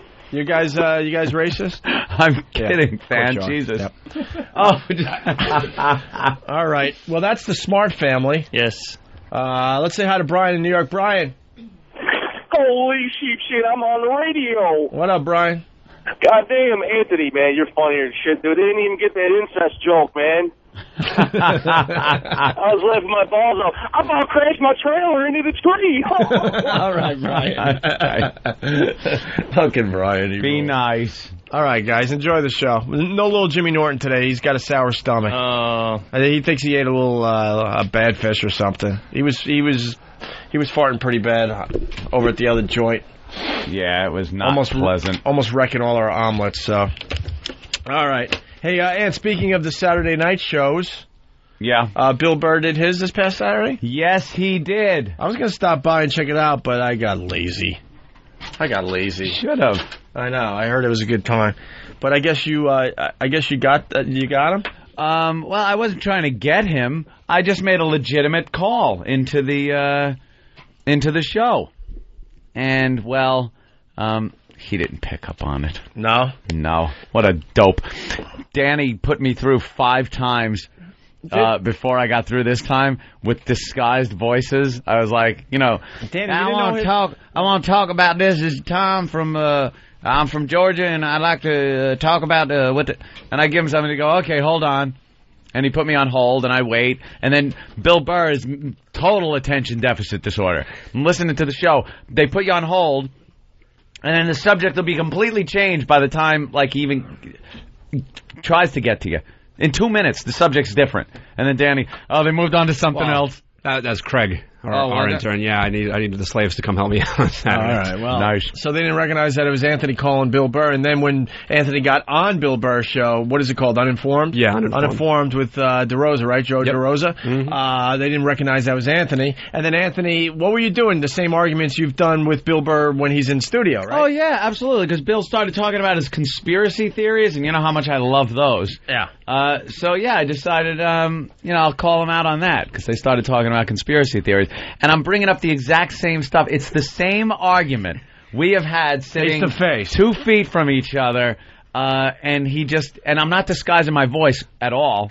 And he just had no clue it was me. Yeah, I didn't catch it either until the very, very end. You said something. I won't ruin it for the call. Yeah, at one point, that was the totally only point. Give it away. That was, where I was like, I think that was Ant. And then re-listening to the call this morning, cutting it up, I'm like, oh man, I feel like such an ass. It's so obviously Ant. So obviously, really? I'm throwing in all kinds of, not even hints. They're blatant. Hello, it's Anthony. But Bill didn't even catch it on? No, but to be fair, I didn't either. The only one that kind of even began to caught on was DeRosa. Can we get Bill Burr on the phone? He's in L.A. I would have to wake him up. Yeah, well, give it a try. An audition. We'll try. We'll see what happens. But this is, in case you missed it, from Saturday night, Bill Burr's Uninformed show with Joe DeRosa, Tom in Connecticut, a.k.a. Anthony. Hey, Tom in Connecticut, what's up, man? You're on Uninformed. What's going on? You are a moron. Oh, my God. That's how it starts. I could tell right away. Yeah, that's how it started. You are a moron. There's one pipe that goes into the Pentagon that isn't affected with the fluoride water. What do you think? What happens with this conspiracy people when they go on vacation? Do they take their own unfluoride water with them? All right, slow down. Where are the people that run this conspiracy? Oh, that's what. Okay, I know what you're saying. That was the one where I should have prefaced this with I always believe 80% of the theory, a conspiracy theory. Then I think the person's a moron, or I think or because it can't work. What? Well, what the fuck? You know everything. I don't like how you're speaking in. I know more than Oh, I live in Connecticut. No idea. He has no idea. I live in Connecticut. That's just a state I picked. I've been through 5 states already that night, and I just picked Connecticut. Talking about a conspiracy theory that fluoride is introduced into the water supply to make you stupid. He believes this? Yeah, enough so where he changed his toothpaste from Crest to some natural toothpaste, and I'm laughing at him. I'm like, wait, he really believes this? Yeah. Oh, we got to get into it. And then he goes, I believe it, but then there's 20% of me that does, realizes how ridiculous it sounds, but, and I'm trying to argue, what about the people that just have to drink water and they're out? Does this secret society that runs this whole thing have their own bottled water? And what about their families? They don't care if they're dumbed down? And what about the fact that he said this happened during, World War II or just after World War II? They started dumbing us down with fluoride. Some of the greatest inventions of all time were made post-war till now. Before that, we were dummies in covered wagons and, riding horses. But the fluoride's making us stupid. Oh, my God. He is classic, and I just was blowing up at him. What's classic is making fun of your town of Connecticut, but he has no idea. Yeah, I've sat here with the same argument with him. Does he have a clue? Did anyone ever tell him? Yeah, well, finally, afterwards, people were calling in, saying, "I think that was, I think that was it." Here's the rest of the clip where he doesn't realize it's Anthony. Oh, I live in Connecticut. Jesus Christ, no. You know what? Why don't you go sit on a tube of fucking fluoride? Yeah, go fuck yourself. Thanks for listening. Who puts the fluoride in the water? Who's doing it? Well, the suspicion is that the government is doing it. That's the conspiracy part. Where do they get their water from? Why the fuck are you so angry? Yeah, why are you yelling? Why can't you just make your points? I listen to Bill Burr spew this shit day after day whenever he co-hosts for Jim Norton. I gotta sit next to him and he fucking bullshits 20 fucking different conspiracies. He said I gotta sit next to him. I don't know what he's talking about. Okay. Is this somebody from... No, I love this guy. Joe is onto it. Joe's like, well, wait a second, but Bill just doesn't. Says he sits next to him. Bill just doesn't want to. He just doesn't want to listen to Joe. And Joe's like, wait a minute, is this a guy? Bill's on autopilot. Yeah, Bill's just like, no, he's just like shooing him off. Like, shut up, Joe. I'm talking. Bill's on autopilot. It's classic. As soon as you said that, I'm like, oh, you blew up your spot. This is a great bit. And you hear Joe say, is this somebody from? Somebody from. And then Bill cut him off. Yeah. And to be honest, I still didn't get it at that point either. I just thought that the guy on the phone just said it kind of mistakenly, meaning to say, I got to listen to you. Right. You know, and just. Yeah, that's what I assumed. Blurted out. Why, sat next. Mr. Burr? Hello. Hey, Bill, how you doing? Hey, Bill Burr, how are you, buddy? Sorry to wake you up. You're in L.A. Doing something? Something? Yeah. Did you know that Anthony was pranking you all Saturday night? No, we were laughing about it afterwards because I'm still so new to like hosting a show. I'm literally just dealing with keeping the show going. I'm like, take a caller, keep this going, keep it going funny, you know. I was like, I had like 50 things going on. So when I heard him say that I sit next to you every day, I was so in like fuck this guy mode. I thought he was just like, I thought he was just some moron who like misspoke. Like I got to sit next to it, like he was talking about his radio or something. Sit next to him. I sit next to the radio and think it's a real person. Knowing it's Anthony now, this is so much fun to listen to. It is funny. Oh, I live in Connecticut when you said that. I live in Connecticut. I never claimed to be a smart guy. Anthony, your whole fucking bring up that whole fluoride thing, you butchered it beautifully. Oh, I did. Yeah, you butchered it beautifully. He's saying this. I didn't say any of that shit. I said what you were saying is the fact that they put it in the water to dumb us down after World War II.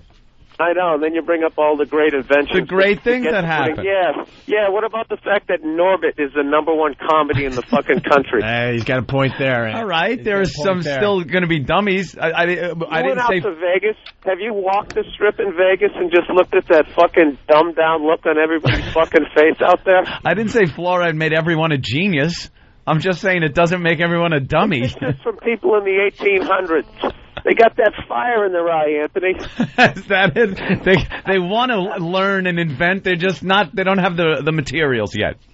No, you know what it is? I said conspiracy theory. What I love about it is I always believe the first 80% of it, and then it always unravels in like the third act, like the final 20%. That's when you come to your. Saying. That's when you come to your senses, Bill. And realize that a conspiracy of the magnitude that all of your conspiracies would be, it would be impossible. Be impossible. Yeah, a lot of it is. A lot of it. See, he'll never commit to all of it. Which was the point that I actually ended up arriving at. What I love about you, Anthony, is you so fucking hate every opinion that I have that you actually listen to my dumb show on Saturday night. Bill, I will not miss it. Call in. Yeah. I will not miss one fucking episode. I gotta listen to you. You fucking kill me. I love it. I hate all my opinions. Even when I'm not on the fucking show, you have to call in. It's fucking hilarious. I want your cell phone number so I can just call randomly and yell at you for your opinions. Yeah, just start calling me up. Bill, what are you talking about? Yeah, that's idiot. Bullshit. Dude, congrats, though, man. People liking your show on Saturday. Yeah, it is good, really. You got a good thing going. Theory shit actually ends up being was decent because I'm going to try to get an actual conspiracy theorist fucking guy in there. One of these guys who writes like one of those books. I just love talking to him because, like I said, they always make sense, and then in the end, then they'll be like, and then this, and then this, and then and George Bush is an alien, and then you're like, all right, this guy's out of his fucking mind. Hey, did we land on the moon, Bill? I don't know. That's a big one. As far as conspiracy, that's a biggie. I know, but I can't. I don't put anything. I don't put anything past anybody. All I know is you got a bunch of nerds looking at fucking Pluto, but every time they look at the moon, how come they never see that little car that we left up there? See the car. That's his argument, because we never see the car when we look through a telescope. I'm just saying, if you can see fucking Pluto, why wouldn't you see, You should be able to see the car, the tang. Hey, he's on to something now. You might be turning me. Like, not one shot where one astronomer's like, hey, this is kind of cool. I'm going to focus in on the little car. Well, they left a mirror up there. Opie. They have left... Opie, listen. When you get to this point of the argument, you get a bunch of people calling in agreeing, and then some astronaut calls in and fucking blows the whole thing up. It's perfect. Do you know they left a mirror up there that they point a laser at and bounce it off, and it comes back to Earth so they can measure the distance between the Earth and the Moon at any given moment, and that is evidence that we've been up there. Is it, Anthony? Why don't you get me a picture of that mirror? I love it. And whenever you bring up somebody like, well, there are government people, agencies that take care of that and stuff, he goes, oh, they're in the Matrix. They're part of the Matrix, so you can't trust them. He was saying the dentists are in the Matrix. Bill might have just turned me. I want a picture of the buggy. You want a picture of the buggy? Yeah, I'm not even kidding. Why not one shot? You know why? Because you're onto something. This weekend in one of the papers in New York, they showed an unbelievable picture of Saturn, like you've never seen it before. If you haven't seen it yet, Google Saturn, I guess it'll show you the latest picture. It's amazing how crystal clear everything is. What kind of scale that is? That's like nothing. You'd have to zoom in really close. You know how much further Saturn is than the moon, and they could get this shot going? Put it this way. We have satellites orbiting Earth. Listening to Anthony? Yeah. Really listen to his point. Do you know how much you'd have to zoom in? He really sounds just as dumb as he's just making the shit up. Let me, Bill, you're hysterical. Dude, how about this? Google Earth could take my childhood home, and I can see what's in the backyard right now. So show me the buggy and put on the a moon. satellite as close as the Google satellite. Show me the buggy. The satellite that Google gets the pictures on. Put it that close to the moon, and you'll get the picture of the buggy. Show me the buggy. You can't get a picture of the buggy because, like you said, look at Google Earth. It's a satellite in orbit around Earth that's not that high up. You can see that creepy face on Mars. They should be able to show me a buggy. No, they're looking at entirely different That was from a satellite. I don't care. Doesn't have to be accurate. Something's going on here. Get me a picture of that fucking car up there. Yeah. I'll get you a picture of the car if I have to take it myself. Billy. Hey, that's pretty good, though, if you think about it. I love his whole thing. That would be I hate everything he says. Dude, that would be a cool picture by some astronomer to get that picture. It'd be creepy. The buggy. It'd be creepy as shit that buggy's just been sitting there for, close to 40 years now? Just sitting there. Just sitting there? Oh, exactly. Yeah. No, they did like a drive-by on the moon. Yeah. They threw a fucking bathroom window, mirror out the window, and, a drive-by. Oh, so you're saying we at least got close, but we didn't land? By the way, the Saturn pictures are from a satellite that is flying by Saturn on its way to Pluto. Thank you, Matt in Boston. You get my point, though. Come on. You gotta believe we went to the moon. For Hubble God's telescope sake. is showing us pictures from the other side of the universe. Show me the buggy. That's because it's focused to go out that far. It's like looking through binoculars backwards. Well, refocus. This is the beauty of uninformed. I got you guys arguing with each other now. See? I love uninformed. And I love that it's uninformed because they'll just talk about shit like they know what they're talking about. Yeah, what else did you talk about over the weekend, Bill? The fluoride? We just, I don't know. We just make up shit. We make up stats. And then they got into, somehow, uninformed, got into how old is the oldest bitch you ever fucked. I think that was a little tangent. Nice. That you took.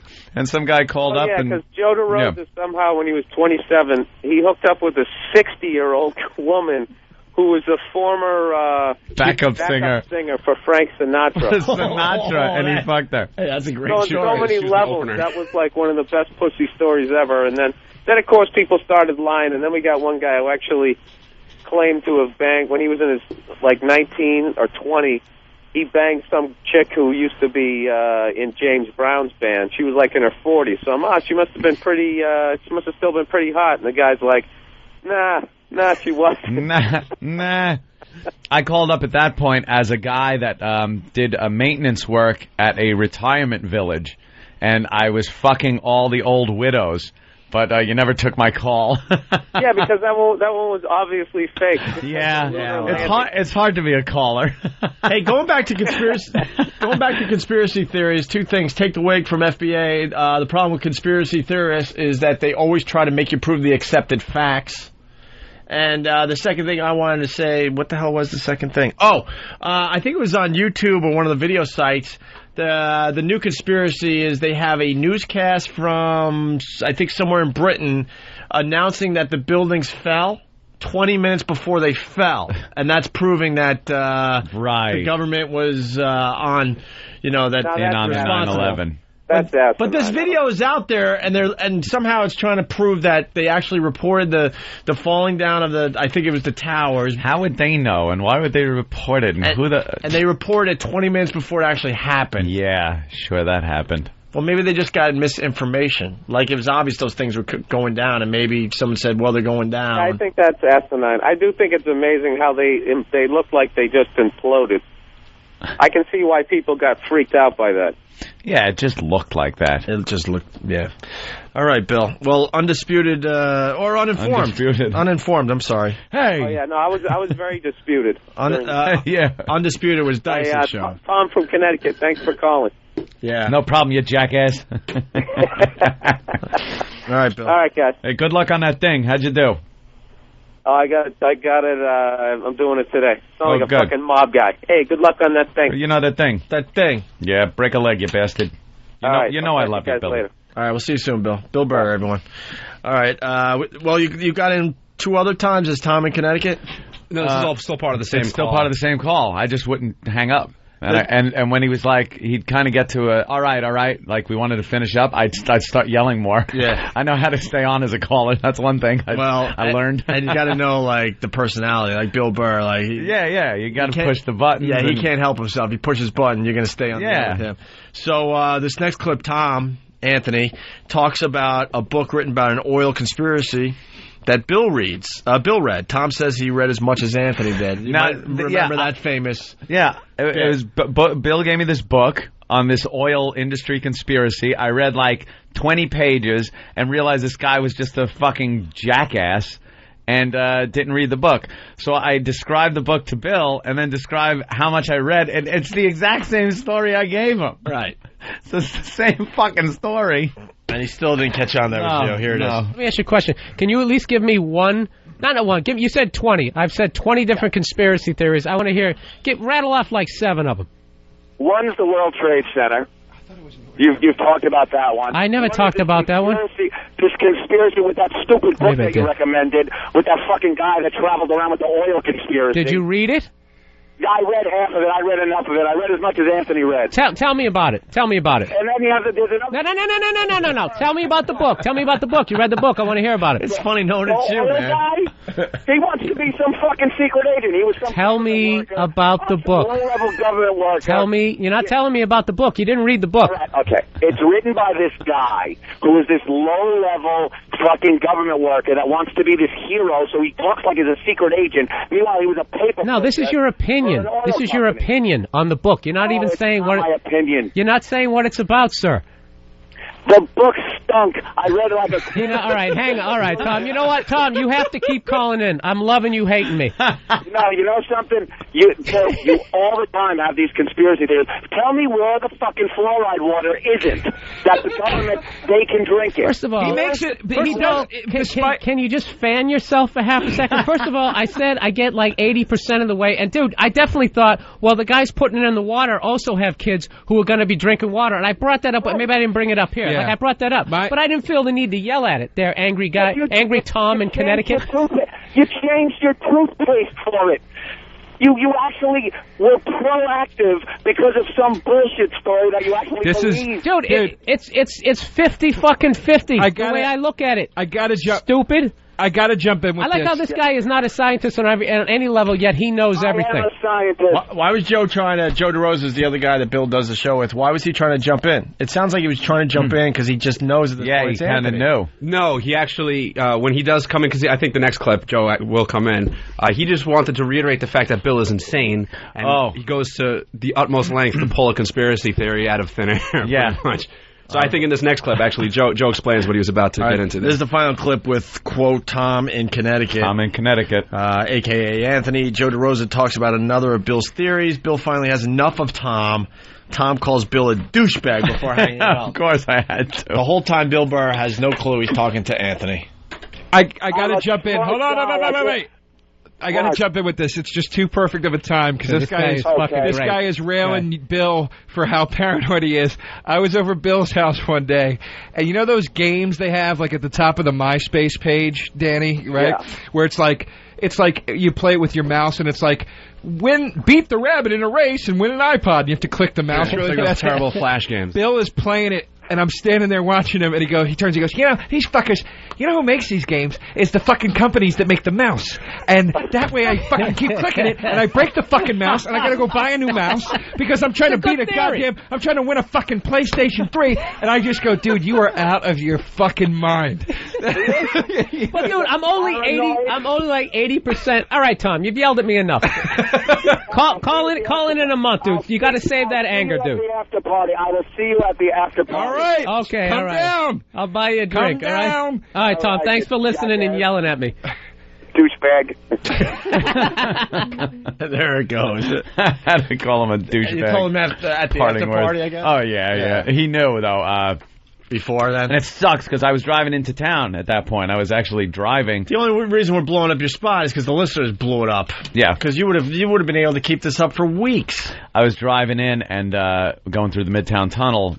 The signal cut out, and then when I popped out the other end, I thought that was him, and then I heard the conversation of how they knew it was me, but I didn't hear how they actually found out. Why do the listeners feel like they have to be do-gooders all the time? I know. That's Anthony. Why can't you guys do your part and let a bit develop and continue? Yeah, that could have been good if I could have been Tom from Connecticut. I see that on the message boards. All of a sudden, someone blows up our spots. Like, why would you do that? Why wouldn't you let it go a little longer? Why do you have to be the one that knows all? Well, it might not be Tom from Connecticut, but believe me, I will fucking get him again. Yeah. I don't care who I gotta be, from what stupid state. Very good. I will not leave Bill alone. That's funny. The theory with the mouse thing is pretty good. I know. Like it. Right when he said that, Opie looks at me and starts nodding like, know, that's good. You're a lot like Bill with that whole all that conspiracy shit. I can believe in some shit. Yeah. I know I can believe in some shit. It's like I never heard of that angle, though. The mouse company puts it out because you're clicking, because a mouse can only take 683 billion clicks. Well, yeah. And then it goes. That's where it falls apart, I guess. But when has a mouse ever broken on anybody where it's been the button? Yeah. And that from no abuse or anything, just clicking your mouse, it will last a lifetime. It's usually like the fucking optical light will break, or the ball, if you have one of those with something fucked up. I was going to date myself. It used to be the hair and the cord will fuck you up on it. But the clicking of the fucking thing, never. I've never seen the fucking button break. It used to just be hair and lint that would get caught. From clicking on it. That's what it is, from clicking on it. Yeah, he's getting good reviews on his show, though. I haven't really heard it yet, but I hear good things. He's got good energy. All right, we'll take a break here and get into some other things. Right. All right. The Art of the Homo. Steve from Foundry. Also goes by the name Chest Rockwell. Smooth Lebanese arms. He's tantalizingly tattooed. A big buxom bear. Glaring at every turn. That's terrible, he's sorry. He may say no, but you'll be saying yeah. Chest shaved and smooth as a baby's bottom. Tantalizing turquoise rings. Martini Steve. All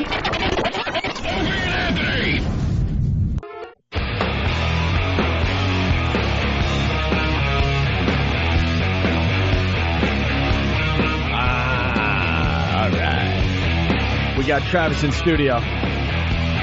Travis. Hi. He has more info about that. Is it from the BBC or? Yeah, it's from BBC World. BBC World. reported that Building 7, what was it called? Building 7? Solomon Building. No, what was it called? It wasn't Building 7. It was Tower 7. It was No, there was Building 7 and Tower 1 and 2. Tower 1 and 2? Yeah, and then Building 7 was the... It was just called Building 7? Like... All right. Well, during 9/11, when not only the towers came down, Building 7 also came down. Yeah. Big conspiracy there too. And I guess the BBC had a live shot from Ground Zero. Yes. And they were obviously reporting like the rest of the world, and they announced that Building 7 had fallen. The problem is the building was still doing just fine in the background as they said that it fell. Yeah, it was on fire, but clearly visible. So the conspiracy theorists proved that the government had something to do, or the owner of the building had something to do with the building falling down, and that there was some kind of press release. Yeah, well, that maybe theories, was brought out, sent out a little prematurely. Yeah, one that the owner was going to intentionally bring down the building, and they prematurely released a press release saying that the building had collapsed. So, all right, the owner of the building, planes hit the towers, and is like, oh my God, this is a great time to blow up my building. This is a great opportunity. So where does he get all the explosives and everything you would need to knock down your own building? They've been at that bringing point? them in for months beforehand, dude. No, but I think what they're saying, I don't even think they're going with the government thing here. It's more of the owner of this particular building said, wow, you know how much money I can make if my building falls today as well? Come on. Right? Got to get explosives in there. Oh, yeah, thank you. 7 World Trade Center, right, of course. That's what they said on the news a million times that day and the weeks following. So that's one theory. And what's the second theory? The second, more plausible theory would be that during the hectic day of news reporting, things just got reported wrong. Right. Like, I remember driving to work, and Winds was reporting that there was 10 hijacked planes in the air. Yeah, in the air still. Yeah. Another plane had hit somewhere else. It started that it was a small plane that hit the World Trade Center. Yeah. I remember as far as 7 World Trade Center goes, they were saying that is going to fall. Yeah. So someone obviously, that there was a big hole, and it was going to happen. It was going to happen. They pulled all the firemen away. away. When, right. And let it burn and let it fall, and that was that. Where's that video so people could check it out? It's on YouTube? Yeah, I'll give the link to Steve. It's on assholedouchebags.com. It must be. Because, holy shit. They can't just take the easy answer. And it's only easy because that's how, the government gets you to believe it. Right. Sometimes that's just what happened. It's not some convoluted, confusing fucking chain of conspiratorial events. All right, well, we got to the bottom of that, and I guess if you do your basic search, you'll find that video, BBC, World Trade Center, 7 World Trade Center. Where's Steve? We got a video contest that's just about over. Yep. What are we giving away again? Cold hard cash, Dan? I forgot. Yes, cash. Cold hard cash. Cold hard cash from some kind of video company, I guess. They should give a plug. I'm sure they're plugging when we're not on the air. Yeah. Some of the videos that came in this time around are really good. Really good. One of my faves, Boardroom Jimmy. You like the Boardroom Jimmy? I like that one. The animated Boardroom Jimmy? It was done very well. It sounds ridiculous, what Jimmy's saying. So he cut it up pretty good. Steve, video contest, where are we at? Today's the day to get your videos in, pretty much? Yes, please. If you are lingering, get your video contest entries in, because we have to pick out a winner this week. And how much money do they get? Ooh, we have 3 prizes from Hot Movies. One is $1,000. Top prize is $1,000. Second prize is $500. Third prize is $250. And we got some decent entries this time. Which one do you like? I like Coke Logic's Boardroom Jimmy, and I like the Portrait of an O&A Pest. I love Portrait of an O&A Pest. That kid has some talent. It's a whole little day in the life of scenario of this, It looks like someone from West Palm Beach, I'm guessing. It's a warm climate, obviously. I think he is from Florida. It looks like it's Florida, but the life of an O&A Pest. That kid has some skills, man. It was pretty funny. Yeah, it was. I laughed pretty hard. And then the other one I liked was the whole CSI bunny hooker scenario. Yeah. See, that's some clever writing, and they're doing something a little different instead of just animating a bit. Yeah, it was good. And there was one that just came in this morning, I think, that was done entirely with Microsoft Paint that shows Anthony in a post-apocalyptic world killing off every other member of the show and having... MS Paint. Can't beat that for detail. No. It's really high done quality. with an Etch-a-Sketch. And what does Anthony do at the end of this video, by the way? He eats Jimmy's ass. Nice. So it's based a little in fact. It certainly is. A lot of people are saying Portrait of an One Pest, best video ever. Coke Logic's got some competition. He's got some competition. Who's voting on the best video? The staff. The staff, okay. And the videos are up on opieandanthony.com. Sure are. I think I've seen all of them. I like Boardroom Jimmy. You as a dog is okay. Yeah, I think it was all right. What other ones? I'm trying to remember the other ones. Yeah, I haven't seen that one.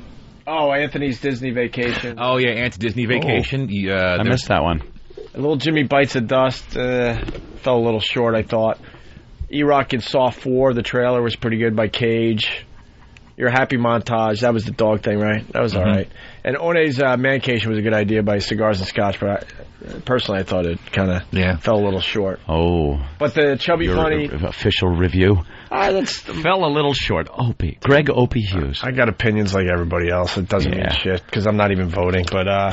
and this won't sway the judges, don't worry. And Chubby Bunny, CSI, Irresponsible Radio, that was pretty good. That was all right. But my vote definitely would go to that one. Portrait of an O&A Pest. Definitely. Well, good luck to all our contestants. Absolutely. Cold Hard Cash, is that the prize? Yeah. Yeah, from Hot Movies. They donated 3 prizes this time instead of 1. Very good. Right. Thank you, Hot Movies. Very, very good. Moving on. We got this little cute story. Well, Jackie, at first, these surveillance video store operators were just watching this guy to make sure that he wasn't shoplifting. So here he is. He's picking up some T-shirts and some shorts. Well, then, this is all at the Bells in Melbourne, by the way. Look at his left hand here. Now, watch this very carefully. You see that right there? We highlighted it for you. Can't tell for sure if it's a digital camera in his hand, but then watch. You see him walking into the dressing room with whatever that was still in his hand, and he stays there long enough. You see this woman. She walks into the stall next to him, and then she comes out. Well, the surveillance crew says that they witnessed him sliding a digital camera along the floor into that woman's stall. You see him walking out there. Well, tonight, Teddy Underwood is free on bond after he was arrested, and that has some of his alleged victims very upset. Wow. Oops. I gotta tell you, it's gotta be said. There's nothing better when you get a little glimpse when it's not supposed to. I thought you were going to, have some outrage at what this guy was doing, and you're just like, nothing better than the sneak peek. The guy's a creep, obviously, but what I'm saying is there's nothing better when you get a glimpse of something you're not supposed to get a glimpse of. Like us at the other joint watching this this mess of a woman naked every morning. Through her window, I mean, I think at this point she knows we're looking, but you're looking at something, I guess, that she thinks is private. It's the voyeuristic thing, the sneak peek, the real person, that kind of thing. Yeah, that's titillating. But the whole, I don't know, this guy taking pictures like that is creepy. Yeah, he's a creep, obviously, but why can't they put bottoms on those fucking doors? You ever been in some dressing rooms where you're out in the middle of the store, covered by 2 saloon doors that are about 6 inches high, just hiding your cock, and you're fucking you're naked in the store. Yeah, hi, I'm naked. It is so awkward because you're completely naked, and they see what? From your nipples up and from your knees down. It's the old Western barroom door. It's like, I don't need that. I'm not going to fucking steal anything. Could you just put a door on this fucking thing? That's the trendy thing to do in some of these stores. It is so bad, too. You're just on display. They don't even have a back kind of room with those doors. You're out in the middle of the store. People are shopping. You're taking your fucking clothes off. That's why I don't like going to stores or anything. Yeah. You're going to a try-on fucking... See, there you are with your bare feet and little knobby knees. I'm standing there, my shoulders hanging out. The fuck am I, on display? Muffled voice from xmfan.com. Do you guys know you're on the air? Worst show ever. Muffled voice, do you know there's a dial? There's a dial. Just turn it off then. No, we didn't know we were on the air. Wow. Thanks for telling us. Now we'll try harder. That fucking light. Get an on-air light in here. We actually love doing a show where we don't even try. It's the greatest feeling ever. Why try when we're so successful when we just wing it? You know what kind of confidence you need to do that, you dope? Every day we try our asses off. A lot more than you. Love the people that think we just call in this shit every day. Really? Let's say hi to Dan in Pennsylvania. Dan, what's going on? Hey, what's up, guys? Hey. I had a similar story where I was in a bathroom stall at Macy's. Yeah. And I see the guy next to me in the stall lower his phone and turn it towards me like he was taking a picture of me. Ugh. What a creep. What, it was a guy-on-guy thing? Yeah, so I didn't know how to handle it. I'm sitting there like, what do I do? You know, getting all fired up. I'm Piss not on his fucking camera. I would have just spread my ass cheeks. Just fucking projectile diarrhia on his hand and camera. Just give him a shot of a very raw ass because I wiped too much. I yelled at the guy. Oh, this is what you want? Well, here you go, buddy. I yelled at the guy. I'm like, what the hell was that? He's like, oh, I'm just trying to get reception on my phone. But it's like down on the floor pointed at me. Right. So I didn't have any time to deal with him because, you know, I had to clean up and everything. He just took off like a shot out of there. He had a good answer, though. Trying to get reception. I got an answer for everything.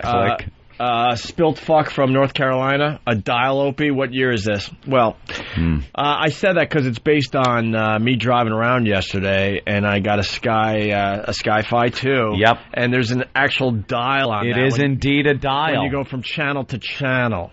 Smarty pants. So there's still dials on some of the XM units. I spin my little dial, and I find the station I want, and then I push enter. Enter, and there you are. So there is a dial. So now I'll wait for the apology. Dummy. Spilt fuck.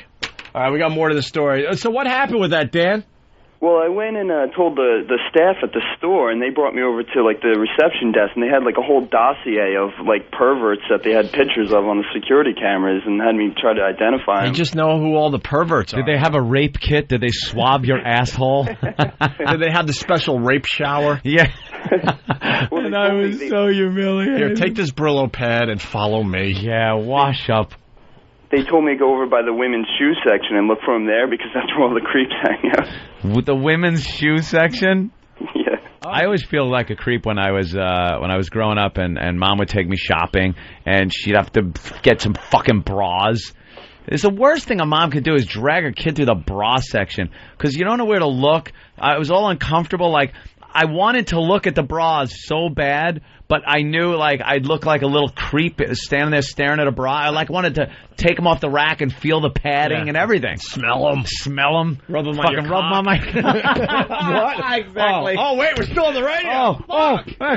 Turn the dial. Wait a minute. Yeah, I wanted to, like, you wanted to fuck around with him. It's a bra. Just because you're in a store and it's a brassiere doesn't make it any different than if you were out and it was a bra. It's new to you. It's a sexual item because you're growing up and they cover up boobies. And you want to fuck with them a little bit. And you never want your mom looking at you and realizing that you're looking at the bras. No. Yes. Bra or panties and stuff, they're all in the same section, but you wanted to fuck around with them. But in a way, it was kind of cool that Mom would drag you to that section because you can't, as a little kid, just walk to that section and start perusing. Yeah, but then you'd have to walk away with a little boner. You know, your mom, like, back in the day, she didn't realize she was basically bringing you to porn. That's porn when you're that little. That was porn for a kid has no idea. Of that she age. Just needs a stupid bra for work or something, and she is dragging you into the porn section. Oh wait, we got to stop. I got to get some bra. I got to get a couple of bras, and you'd be bras. Looking at, but then it was Mom, so they'd be like these dopey, and it was back then. Yeah. So there wasn't like little thongs hanging up on the fucking racks. These big granny bloomers would be hanging up. A fucking ass on the bloomers you used to show home movies on. You don't know any better though. The big granny bras. You didn't think it was for a granny. You were just thinking huge boobs. No, you just have big tits. But any young girl with big boobs would never be caught dead in a bra like that. And the bloomers I would take, the big little bloomer things, I would take between my thumb and forefinger and kind of go because it was silky. Yeah. Like, so it felt good between my fingers.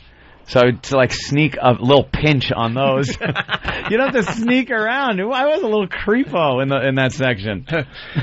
By the way, people beating me up because I still have a Sky-Fi 2 instead of a Sky-Fi 3. Oh. Yeah, stupid me. You know, we work for XM, so I would assume at this point they would maybe update You'd me. get one. No. But they're saying I should go do it myself. I don't have time to bother with that crap. It would be nice if one just showed up in a box. If showed up or things like you were automatically re-upped for a subscription or stuff. Right. I have a bill. Someone said, they actually said to me, do you know you have $500 worth of XM on your credit card? And I was like, yeah, I know. It's for subscriptions. $500? It's like, yeah, it's like family or this, or I have like 3 and that. But you pay for it? I go, yeah, because to call up and try to get it like as an employee is impossible. But as an employee, they give you 1 or 2, and then after that, they charge you. It's like, what? Yeah. Employees should get satellite radio. If they want to get 100 of them, who gives a shit? My girlfriend went to call to reactivate one of the Innos. Right. And the girl on the other end was like, well, what's the number on it? All right. Well, no, it's different. It's a weird subscription that we got. Eric Logan got this for us. And she's like, who? Yeah. She goes, no, you know, your boss, the boss, it's for Anthony from the Opie and Anthony show. Who? Like, she didn't know anybody. Can you say outsource? Yeah, a little outsourced there, man. No kidding. Let's go to Turtle and... Forget it, I'll pay. Turtle from Whackbag. Turtle, what's up? Hey, guys. When I was a little kid, probably about 10 years old, I used to ditch my mom in the department store and go to the ladies' lingerie section and find those decapitated, armless, legless mannequins and feel them up with the bra and panties. Dude, that would be like... that would be jack-off material for weeks, man. Frunkus. Yeah, that shit was like when you'd see a nude mannequin as a kid. That was another one I would just stare at. Just sit there and stare. And then they decided to put nipples on them after a while to make the clothes look more authentic, little silky dresses and stuff. And when you see those naked, they have the creepy faces and stuff, but you'd look and go, yeah, and it looked shaved because there was nothing down there. Isn't the future great? Yeah. Big Papa in Alabama, what's up? What's up, Opie? What's up, Anthony? Hey, man. Hey, man, I'm just out here hauling ass down the highway. Hey, my sister got one of those damn fucking perverts got on there and they actually caught the guy. She started screaming. They caught the guy. The police come and arrested him. And come to find out, there's no fucking law out here. So all they did was slap him with like a $100 fine or something. Wait, how old was your sister? Oh, my sister's she's 23. So, and then she was just happening to watch the news, and 2 weeks later, that guy got caught looking at like a little 8-year-old. And they slapped the damn guy with a $1,000 fine. There's no law against taping people like that. Wait, how did he get your sister? By the way, do what? How did he get your sister? My sister was in there changing out, trying some shit on. And what? He looked under the door. What did he do? Yeah, she just happened to look up and see she said he had that perverted bug eye stare. You know that creepo look. Oh, from above. Yeah, that takes balls. He was from below. He was from below. She said she just had him look down and see this fucking face down there looking at him. And she just started, hauling off screaming. And it comes out, they caught the guy like he took off running. And I guess he wasn't an idiot to leave the store. He come back again, and they caught him a second time. Guy just got the switch flipped. I gotta see pussy. I need pussy. I don't care. Arrest me. I gotta see it. I need it. I need it. And then the fucker goes back, same place 2 weeks later, and they caught him on an 8-year-old, but the dad of that guy ended up fucking him up. That's how he made the news, because they fucked him up, and then the police arrested him, and they said that they were just arresting him and slapping with some fine and letting him go. Yeah, guys do that with little camcorders, and they put them in paper bags. Yeah. And then you walk around with the paper bag, and you kind of put it on the floor next to a girl wearing a skirt. And the camera's in the paper bag facing up, so you get an upskirt video. That's hack. And then they pick it up. It is hack. That's old school. That's Yakov Shmurnoff stuff. That's airline humor of Pervert. That's like peanuts on an airplane. Might as well just put shoe mirrors on. Like poke them underneath the dress. That's like the Gilligan's Island coconut theory. The coconut professor radio joke. Sure. Yeah. Hey, who do we got in the studio? I'm Jeremy. Jeremy, you work for us? I'm an intern. Oh, cool. How long have you been with us? Just a couple of months now. Oh, right. He's very well spoken, and he's got a good radio voice. Yeah, you do. I think. You do radio? Yeah, I do at home. Yeah. At home? Yeah. Podcast? Well, back home, Georgia. Oh, Georgia. Okay. Georgia. So what's this story? You caught a guy?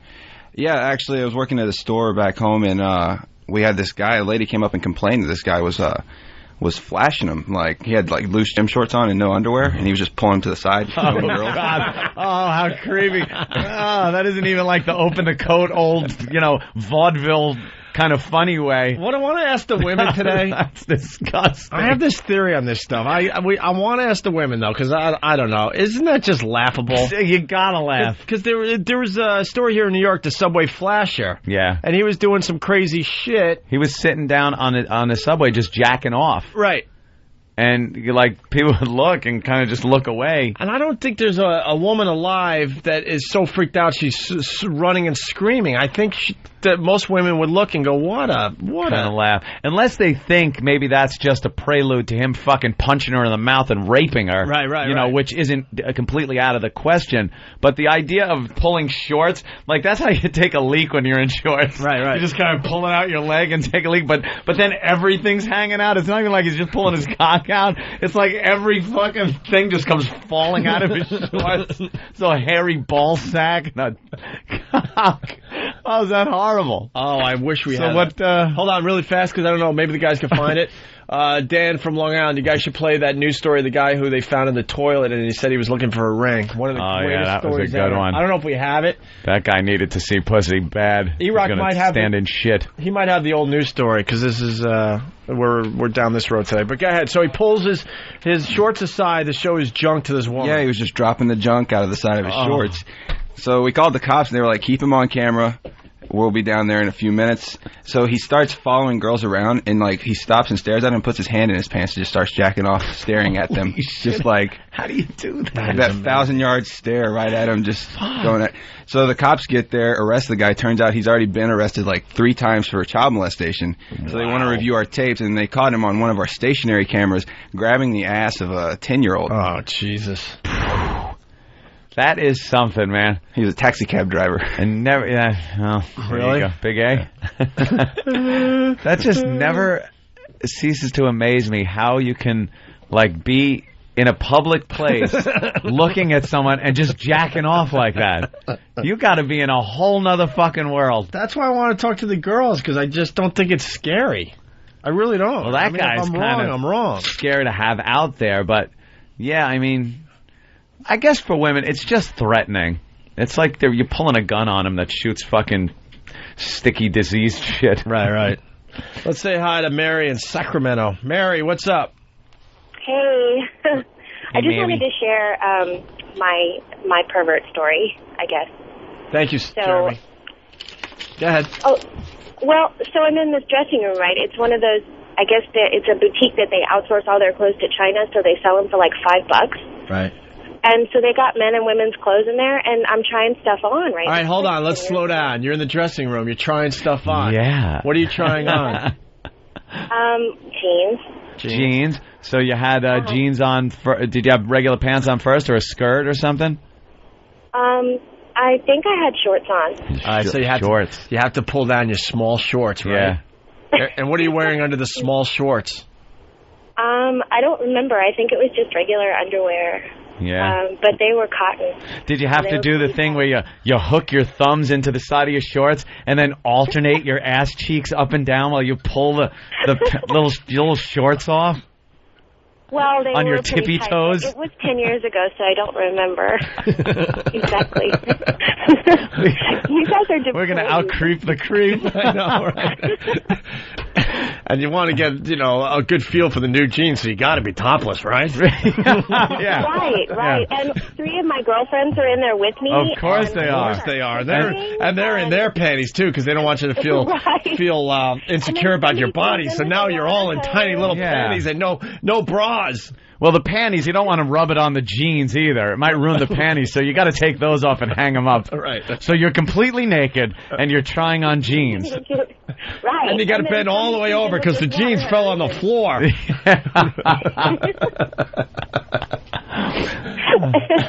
Well, all right. This is a sexy story. Wow, it is really hot, and you got a perfect body, don't you, Mary? You tell this story great, too. You don't leave out any details. You really don't. You're a dirty girl. And boy, you're getting turned on just a little bit because your friends are in there with you.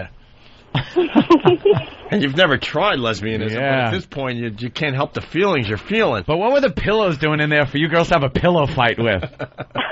It's a dressing room, for God's sake. So then one of your friends obviously pushes you up against the wall and gives you a deep kiss. Yeah, a deep kiss, and starts touching you. And, of course, the guy next to you has to now look in because he's like, what the fuck is going on? Yeah, what's going on? There's so much noise in that dressing room. Hey, keep it down in there. I'm trying on a shirt.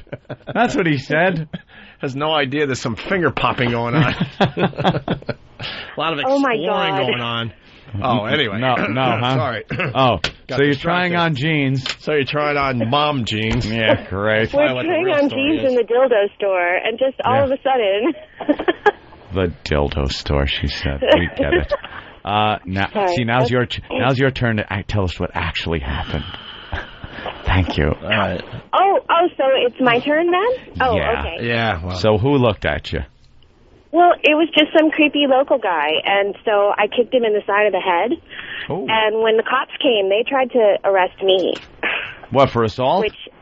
Yeah. Jesus. Wait, so I explained what was going on. So you're trying on the jeans, and next thing you know, the guy is looking at you, and you see his head right there, so you pop him. Uh-huh. Yeah, I'd have said, if I was the guy, I'd have said something like, hey, I dropped something that I went to try on. Yeah, that's exactly what he tried I to bent say. down to pick it up, and she kicked me in the fucking head. Right. Is that what he said? Is that what I said? He said? That's what he said, but then it turned out that he had been in that store, like, all day, and, like, some trying on stuff and dropping stuff. He's just got fucking kick marks all over his head. He's got bruises, black eyes. All right, Mary, take care of the kid, will you? Okay. Thanks for the story. It was really hot. Alrighty. Yeah. Oh, thank you. Wow. You make me hot, Opie. More hot dressing room stories like that. Really? All right, Mary, thank you. Let's go to Billy in Nolans. Billy, what's up? Hey, the show's getting a little bit too hetero. I'm going to have to fag it up a little bit. All right. I was over at a department store when I was about 13, 14, got all worked up in that little bra and panty section. Yeah. Then went into the little changing room and started jerking it. But I had to pee, so I couldn't come, so I had to pee there first. Then after I peed, I was able to blow my load in a matter of 2 or 3 minutes. Holy shit, you're like a fucking goat. After that, all I had to do was shit and vomit. And I had to try to fix it. But my next question I got to y'all is, if y'all really want to stay on XM, why aren't y'all telling everybody to fucking sign a petition or something? Because I tell you what, I have a sales force of 20 vehicles with all XMs in it, and if y'all are off, I'm fucking getting rid of all 20 units. I know it's not a big deal, but, fuck this shit, man. Billy, it's starting to look like, we're going to be okay with this whole merger thing, and with the merger, it's going to give us twice the audience on satellite. Yeah, so. I think we'll be all right, so you don't have to worry about it. We're taking a wait-and-see approach right now, but very presidential of you, that. But I'm serious. All indications are that, we're going to be okay, but I'll believe it when I see it. Taking a wait-and-see attitude. All right, great. Thank y'all, guys. Thank you, Billy. I appreciate it. This guy's classic. Let's say there's more to this other story. Oh, by the way, 11 o'clock bit. Guy in outhouse story, because it's about 40 minutes long. So at 11 o'clock, we're going to play the guy that was found in an outhouse. He couldn't help himself to the point he was actually camping out in an outhouse, waiting for girls to take dumps. Not a new one either. Let's say hi to Brandon in Illinois. Brandon, what's up? Which would have been fine, No, if it was brand new. It's one of these outhouses you see at campsites where they dig a hole in the ground and it's just a fucking hole. Dan just started laughing at me, though, because I did realize how silly I sounded. Like, anyone would crawl into a new one to look up at some pussy sitting down on it, but not a used one. No, it would have been okay if it was new. This is one of these horrific holes they just... I'm an ass. They dig the horrific hole and then they put the outhouse on top of the hole. So it's a shithole. You ever look down into these things? They're beyond disgusting. Yeah, it's like the gateway to hell. Brandon, what's up? What's happening, guys? Hey. There's a college campus story for you. Oh, this is sexy. Well, now it's not. There was a guy that would hide behind the bushes, like in the springtime, it was, I think, spring or fall, hide behind the bushes and start jacking himself to all the girls that are out sunbathing, and then when he was ready to blow his load, he'd run up to him and, spray him. He did it like 3 or 4 times in one day. Oh, that is fucked up. Never caught Wow. the guy. How did they not catch him? He's leaving evidence like that around. Well, I was pretty tricky, so. All right. I mean, the guy was. Yeah, we hear that. God, we're getting ripping off my bit. God, why didn't we do the creepy bit sooner? There's so many creeps. Our audience is filled with creeps. Let's go to Neil in Virginia. Neil, what's up? Not too much, boys. How you doing? Good. What's up? I got a story about a guy masturbating in a store. I've been doing loss prevention in department stores for about the past 7 years. And a couple years ago, I was working at JCPenney. We had this creep come in, and he went to the lingerie department, starts jacking it all over some panty displays. He finishes on the display, ruins a couple pairs of panties, and then tries to leave. We go out and grab him, bring him back. He tells us that he has to get out of there soon because his girlfriend's across the street at the Planned Parenthood getting taken care of. Getting an abortion, huh? Indeed. So he was doing all that while his girl is getting an abortion. Jesus. Jacking off on panties in a store. It's like, how the fuck did I... Let's go to Dave in Tennessee. Dave. Hey, good morning, guys. Good morning, Dave. Hey, my wife, when she was younger, used to work at a restaurant that had a drive-thru, and she said just about every weekend, and it was more than one guy, people would come around, order just coffee, and when they came around, it's some middle-aged guy with no pants on, raising the eyebrows like he's going to get these girls. How did they not just dump the fucking scalding coffee on his ball sack? Yeah, they got the weapon right in their hand. That's God, what that'd she be said. great. And you were right, Opie. She said it got to the point where it was nothing but funny almost, because of how pathetic these guys were. They weren't afraid of them. It was such a joke. I think most of the time women are just rolling their eyes like, oh, what a creep. Yeah, just a ghoul. For the most part. All right. All right, thanks, guys. Can you imagine the balls you have to just pull up to the drive-thru without any pants on? Brad in Texas, what's up? Hey, what's up, guys? How you guys doing today? Good. Whenever my wife takes me to the mall, we go to Victoria's Secrets, and obviously I really don't mind being in there, but just to fuck with her a little bit, I always will grab like a pair of panties or something on a rack, and I'll rub it against my face when I close my eyes, and I'll lick my lips, and I'll rub myself in my unit a little bit. And every time I feel a hand grab my arm, and she's like, let's just get the fuck out of here. That's fucking excellent. Very good. You know how many times you're on camera doing that? Right. People are just looking at you going, who is this creep? Okay. Here's the second half of the story. Man arrested for taking upskirt pics in dressing room. Now, Teddy did tell us he found that camera that investigators caught him holding, and he said he was just going to turn it in. Well, you decide. Investigators say the video that they just released helps prove their case that Underwood carried the camera in the dressing room, which we just showed you. Police also tell us that they examined the camera, and on it, they found the video that had been shot in that dressing room right next to him. There you go. I got a new camera bit, by the way. It's a lot of fun. Just snap pictures of people's faces, old ladies, because, I don't want guys punching me. Well, let me set this up. I'm walking with Ann. He goes, dude, you got to check out my new bit. I'm like, what? And he's got a camera. Digital camera, and he just runs up to women walking right at us, old women. Like 6 inches from their face, and I snap the picture. And just start snapping pictures. I just snap one picture, and the women freak out.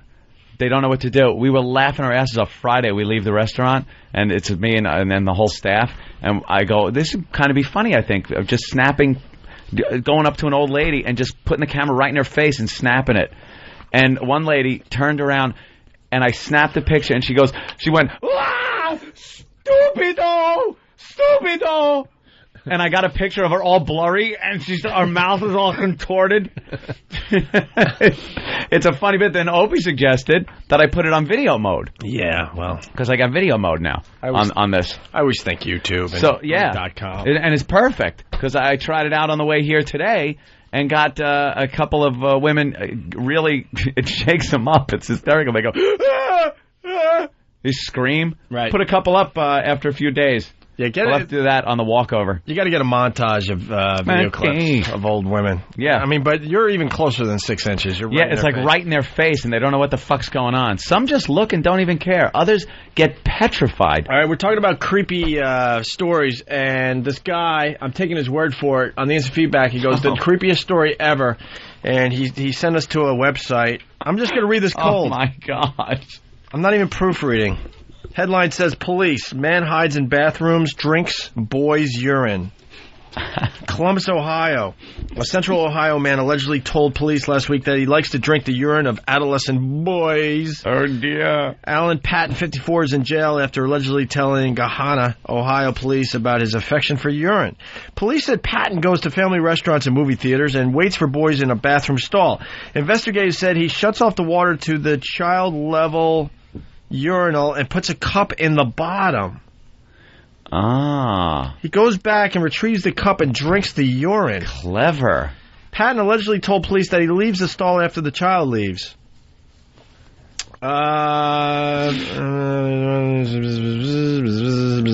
Listening to him describe it, it's like listening to a crack or cocaine addict. He's addicted to children's urine. Fuck. Wouldn't that be great if a fucking little hairy midget walked in there and he thought it was a kid, took a piss, drinks that, and then finds out it wasn't a child? It would probably disgust him. He's been doing this for years, Ann. He told us he's been doing it for over 40 years. Wow. Police said Patton told them it makes him sick, but that it's almost spiritual to him. He allegedly added, I like it because it makes me closer to them, like I'm drinking their youth. What a creep. Like piss vampire. A New Albany, Ohio father played a role in Patton's arrest. He told someone at a movie theater that Patton was staring at his son in the bathroom. The theater employee then called police. Officials said Patton is a registered sex predator who was convicted of rape 13 years ago. He's been collecting and drinking urine in cities around central Ohio. Oh, my God. This story's about a year old, by the way, but bravo to the guy who sent that, and you're right. It's like one of those old-time soda vending machines for him. The little cup falls down and the urine goes in it, and he picks it up and swigs it down. Now, someone is yelling, story of month goes to Ohio. No. That's a good one. The story's like a year old. We can't use old stories for that bit. Mark from the Bronx. I worked at a hotel on 37th Street, and there was a repeat guest known as Naked Guy. He would constantly order room service and act surprised when we walked in on him naked watching gay porn. Gay porn. Jesus. Worse than regular porn. I hate when the fucking room service people or housekeeping just barge right in. Like usually, you got to put a robe on or something. Well, now they're like, yeah, housekeeping, and they walk right in. Well, no, they've seen it all, so they now knock as they're opening the door. Yeah. That's why you got to just keep a boner the whole time. And just actually lay on the floor in front of the door, spread eagle when they're coming in. All right, let's say hi to John in North Carolina. John, what's up? Hey, guys, how you doing? Good, man. I'm going to throw myself under the bus. Yeah. This happened like 8-10 years ago. I was working for a small construction company in Florida, and we were doing a little job at the beach, and the public restrooms, the boys' side, girls' side, and in the middle, there was a door to access all the plumbing and stuff. So me and the foreman figured out that if we busted a hole in the cement block in the girls' side, you could access the middle where all the plumbing is, and just hang out there and watch the girls come in. So you learn some nasty, nasty things. Women don't sit, they squat. I was in there and saw a girl pull a tampon out, and then my damn watch beeped like it was a certain time. Scared the shit out of me. Then what happened? Oh, my God. I got chicken shit and I left. I don't know what the foreman did, but basically we went undetected. But just some of the reactions and stuff of the women coming into the bathroom. I don't know if it was a reaction from the hole in the wall or just how dirty the bathroom was, but my pervert switch flipped, and man, I ain't got too much more to the story, but I'll tell you what, it was what happened? Unbelievable sometimes there. What happened after that, though? Actually, nothing. To be honest with you, I hate that the story's so lame and shit, but yeah, but nothing. If you're going through all that trouble, like what happened after the hole was made? Yeah, what happened after that? Then what happened? Oh, we would go in there, or I would go in there, or take turns and stuff, and just poke our eyeball, down there at the hole and look, because it was right where the valve was, where you push to flush the toilet. Yeah. And it was eye view level of their asses. So and yeah.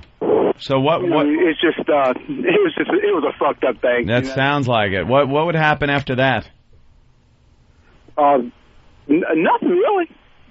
Nothing. I mean, I just got chicken shit enough to where I just left out there and I didn't want to do it again because I could see myself, being arrested for shit like that. And then what happened? Nothing, man. Nothing happened. I didn't jack. I didn't do nothing. Actually, later on that night, a few of the memories and stuff like that would add to the jack. But, other than that, that's all. I never got caught. We did it a few times. So what would happen? So what would happen after that? Yeah. What do you mean? Then what happened? Nothing. Well, nothing. You can't just say nothing happened. After Obviously, what you something just happened. said. So what happened next? Well, just went back to work, did our stuff. And then something obviously had happened. Yeah. What happened then? Yep. No, never got caught. No, huh? Nothing like that. It was just, but after the whole thing's done and yeah. So if you didn't get caught, then what happened? Oh, nothing.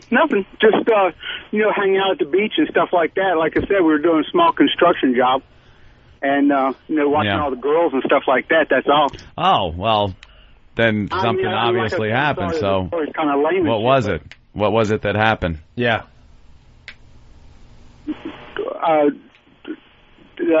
Nothing. We just never went back in there.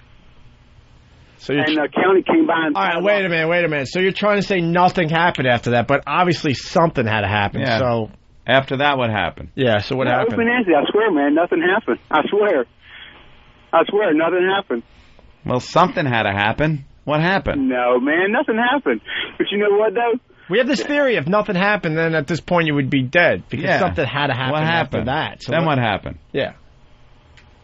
Oh, just nothing. We never went. I never went back in the bathroom and stuff like that. Pervert switch got clicked off, and it's kind of funny. I don't do construction anymore. I became a nurse. Oh, so obviously something happened. Yeah. No, nothing happened. That's what you're doing now? So what happened? I'm a nurse now.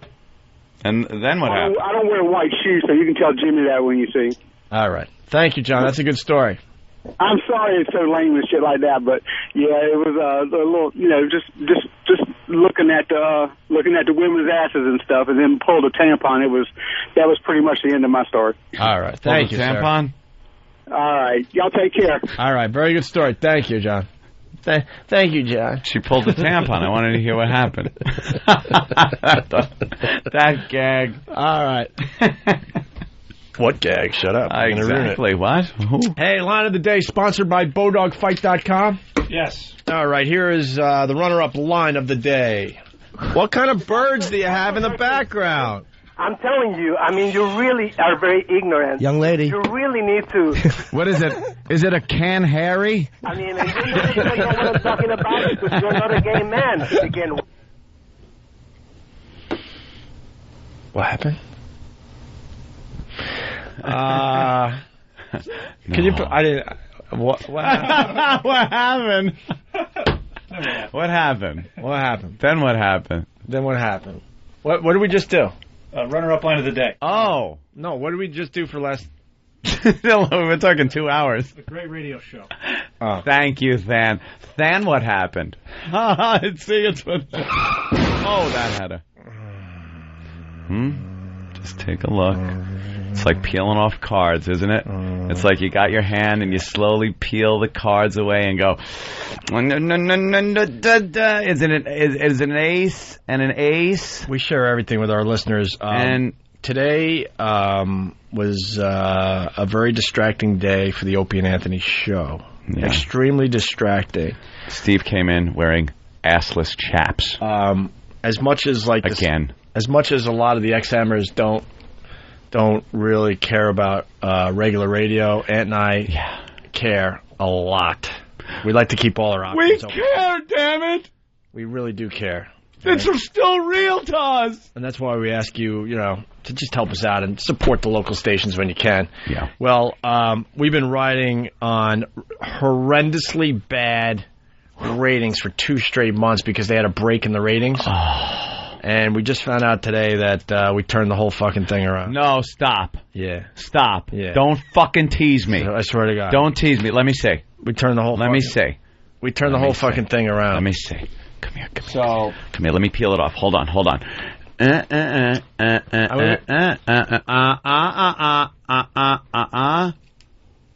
So. Wait a minute. Oh. Yeah. Thank God. Fucking A. So. Oh, was that annoying the shit out of me all day? Wow, that. So we've been. That looks good. Yeah. I've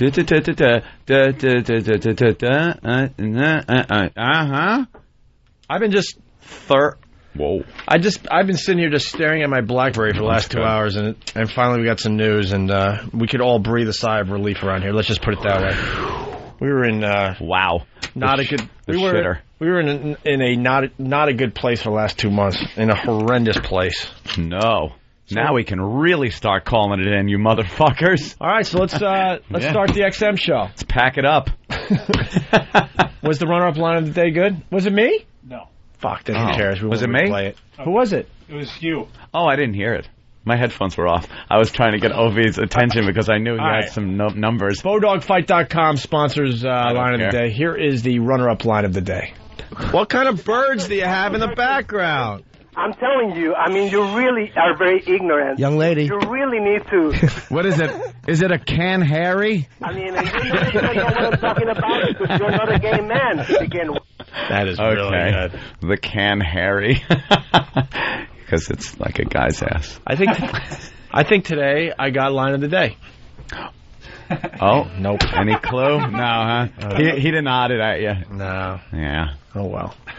Here is the line of the day that... You were pitching him. That doesn't feature your pal Opie once again. Oh, I'm on the biggest losing streak ever, I think. Jesus. I know, I'm not the funny one. Go fuck yourself. You're blue. Bowdogfight.com sponsors line of the day. Here it is.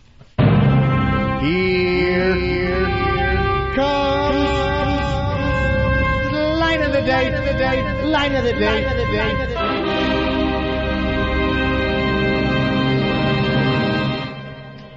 Sickos. Speaking of Panic at the Disco, someone is panicking in the other room. So why don't we take a break? That's one of the many emo bands out there, just trying to sound hip with the kids. That pink tie, he looks like a turned-on dog. Bono! I love the Bono Jimmy out. gets line of the day, and he only played half a game today. I know. What the fuck is that Half about? game, full line of the day. Very good. By the way, we did not call in this show. That was called a joke. Someone goes, stop making excuses while you're calling it in. Calling it in? Holy fuck. We had a pisser today. We were just making a joke, you ass. How much fun was talking about being a dopey kid and then feeling up the bras? All right, we got to bail because they're going to try playing that story about the guy hiding in the outhouse, right? Yeah. All right, guys, hey, thanks. For the ones that understand the big picture and they do support the local stations, thank you so much. Thank you. Thank you. Thank you, Lou. All right, we'll see you tomorrow. There's a virus spreading in our area. Will it affect you? Find out on the next Opie and Anthony show. The virus made my genitals rot off. I don't really have the virus yet. I'm kind of itchy and stuff, but I don't really have the virus. That virus you're always talking about. El virus de Opie and Anthony. Line of the Day is brought to you by Bodog. If you'd like to vote on any of the weekly show polls, go to iliketolisten.com.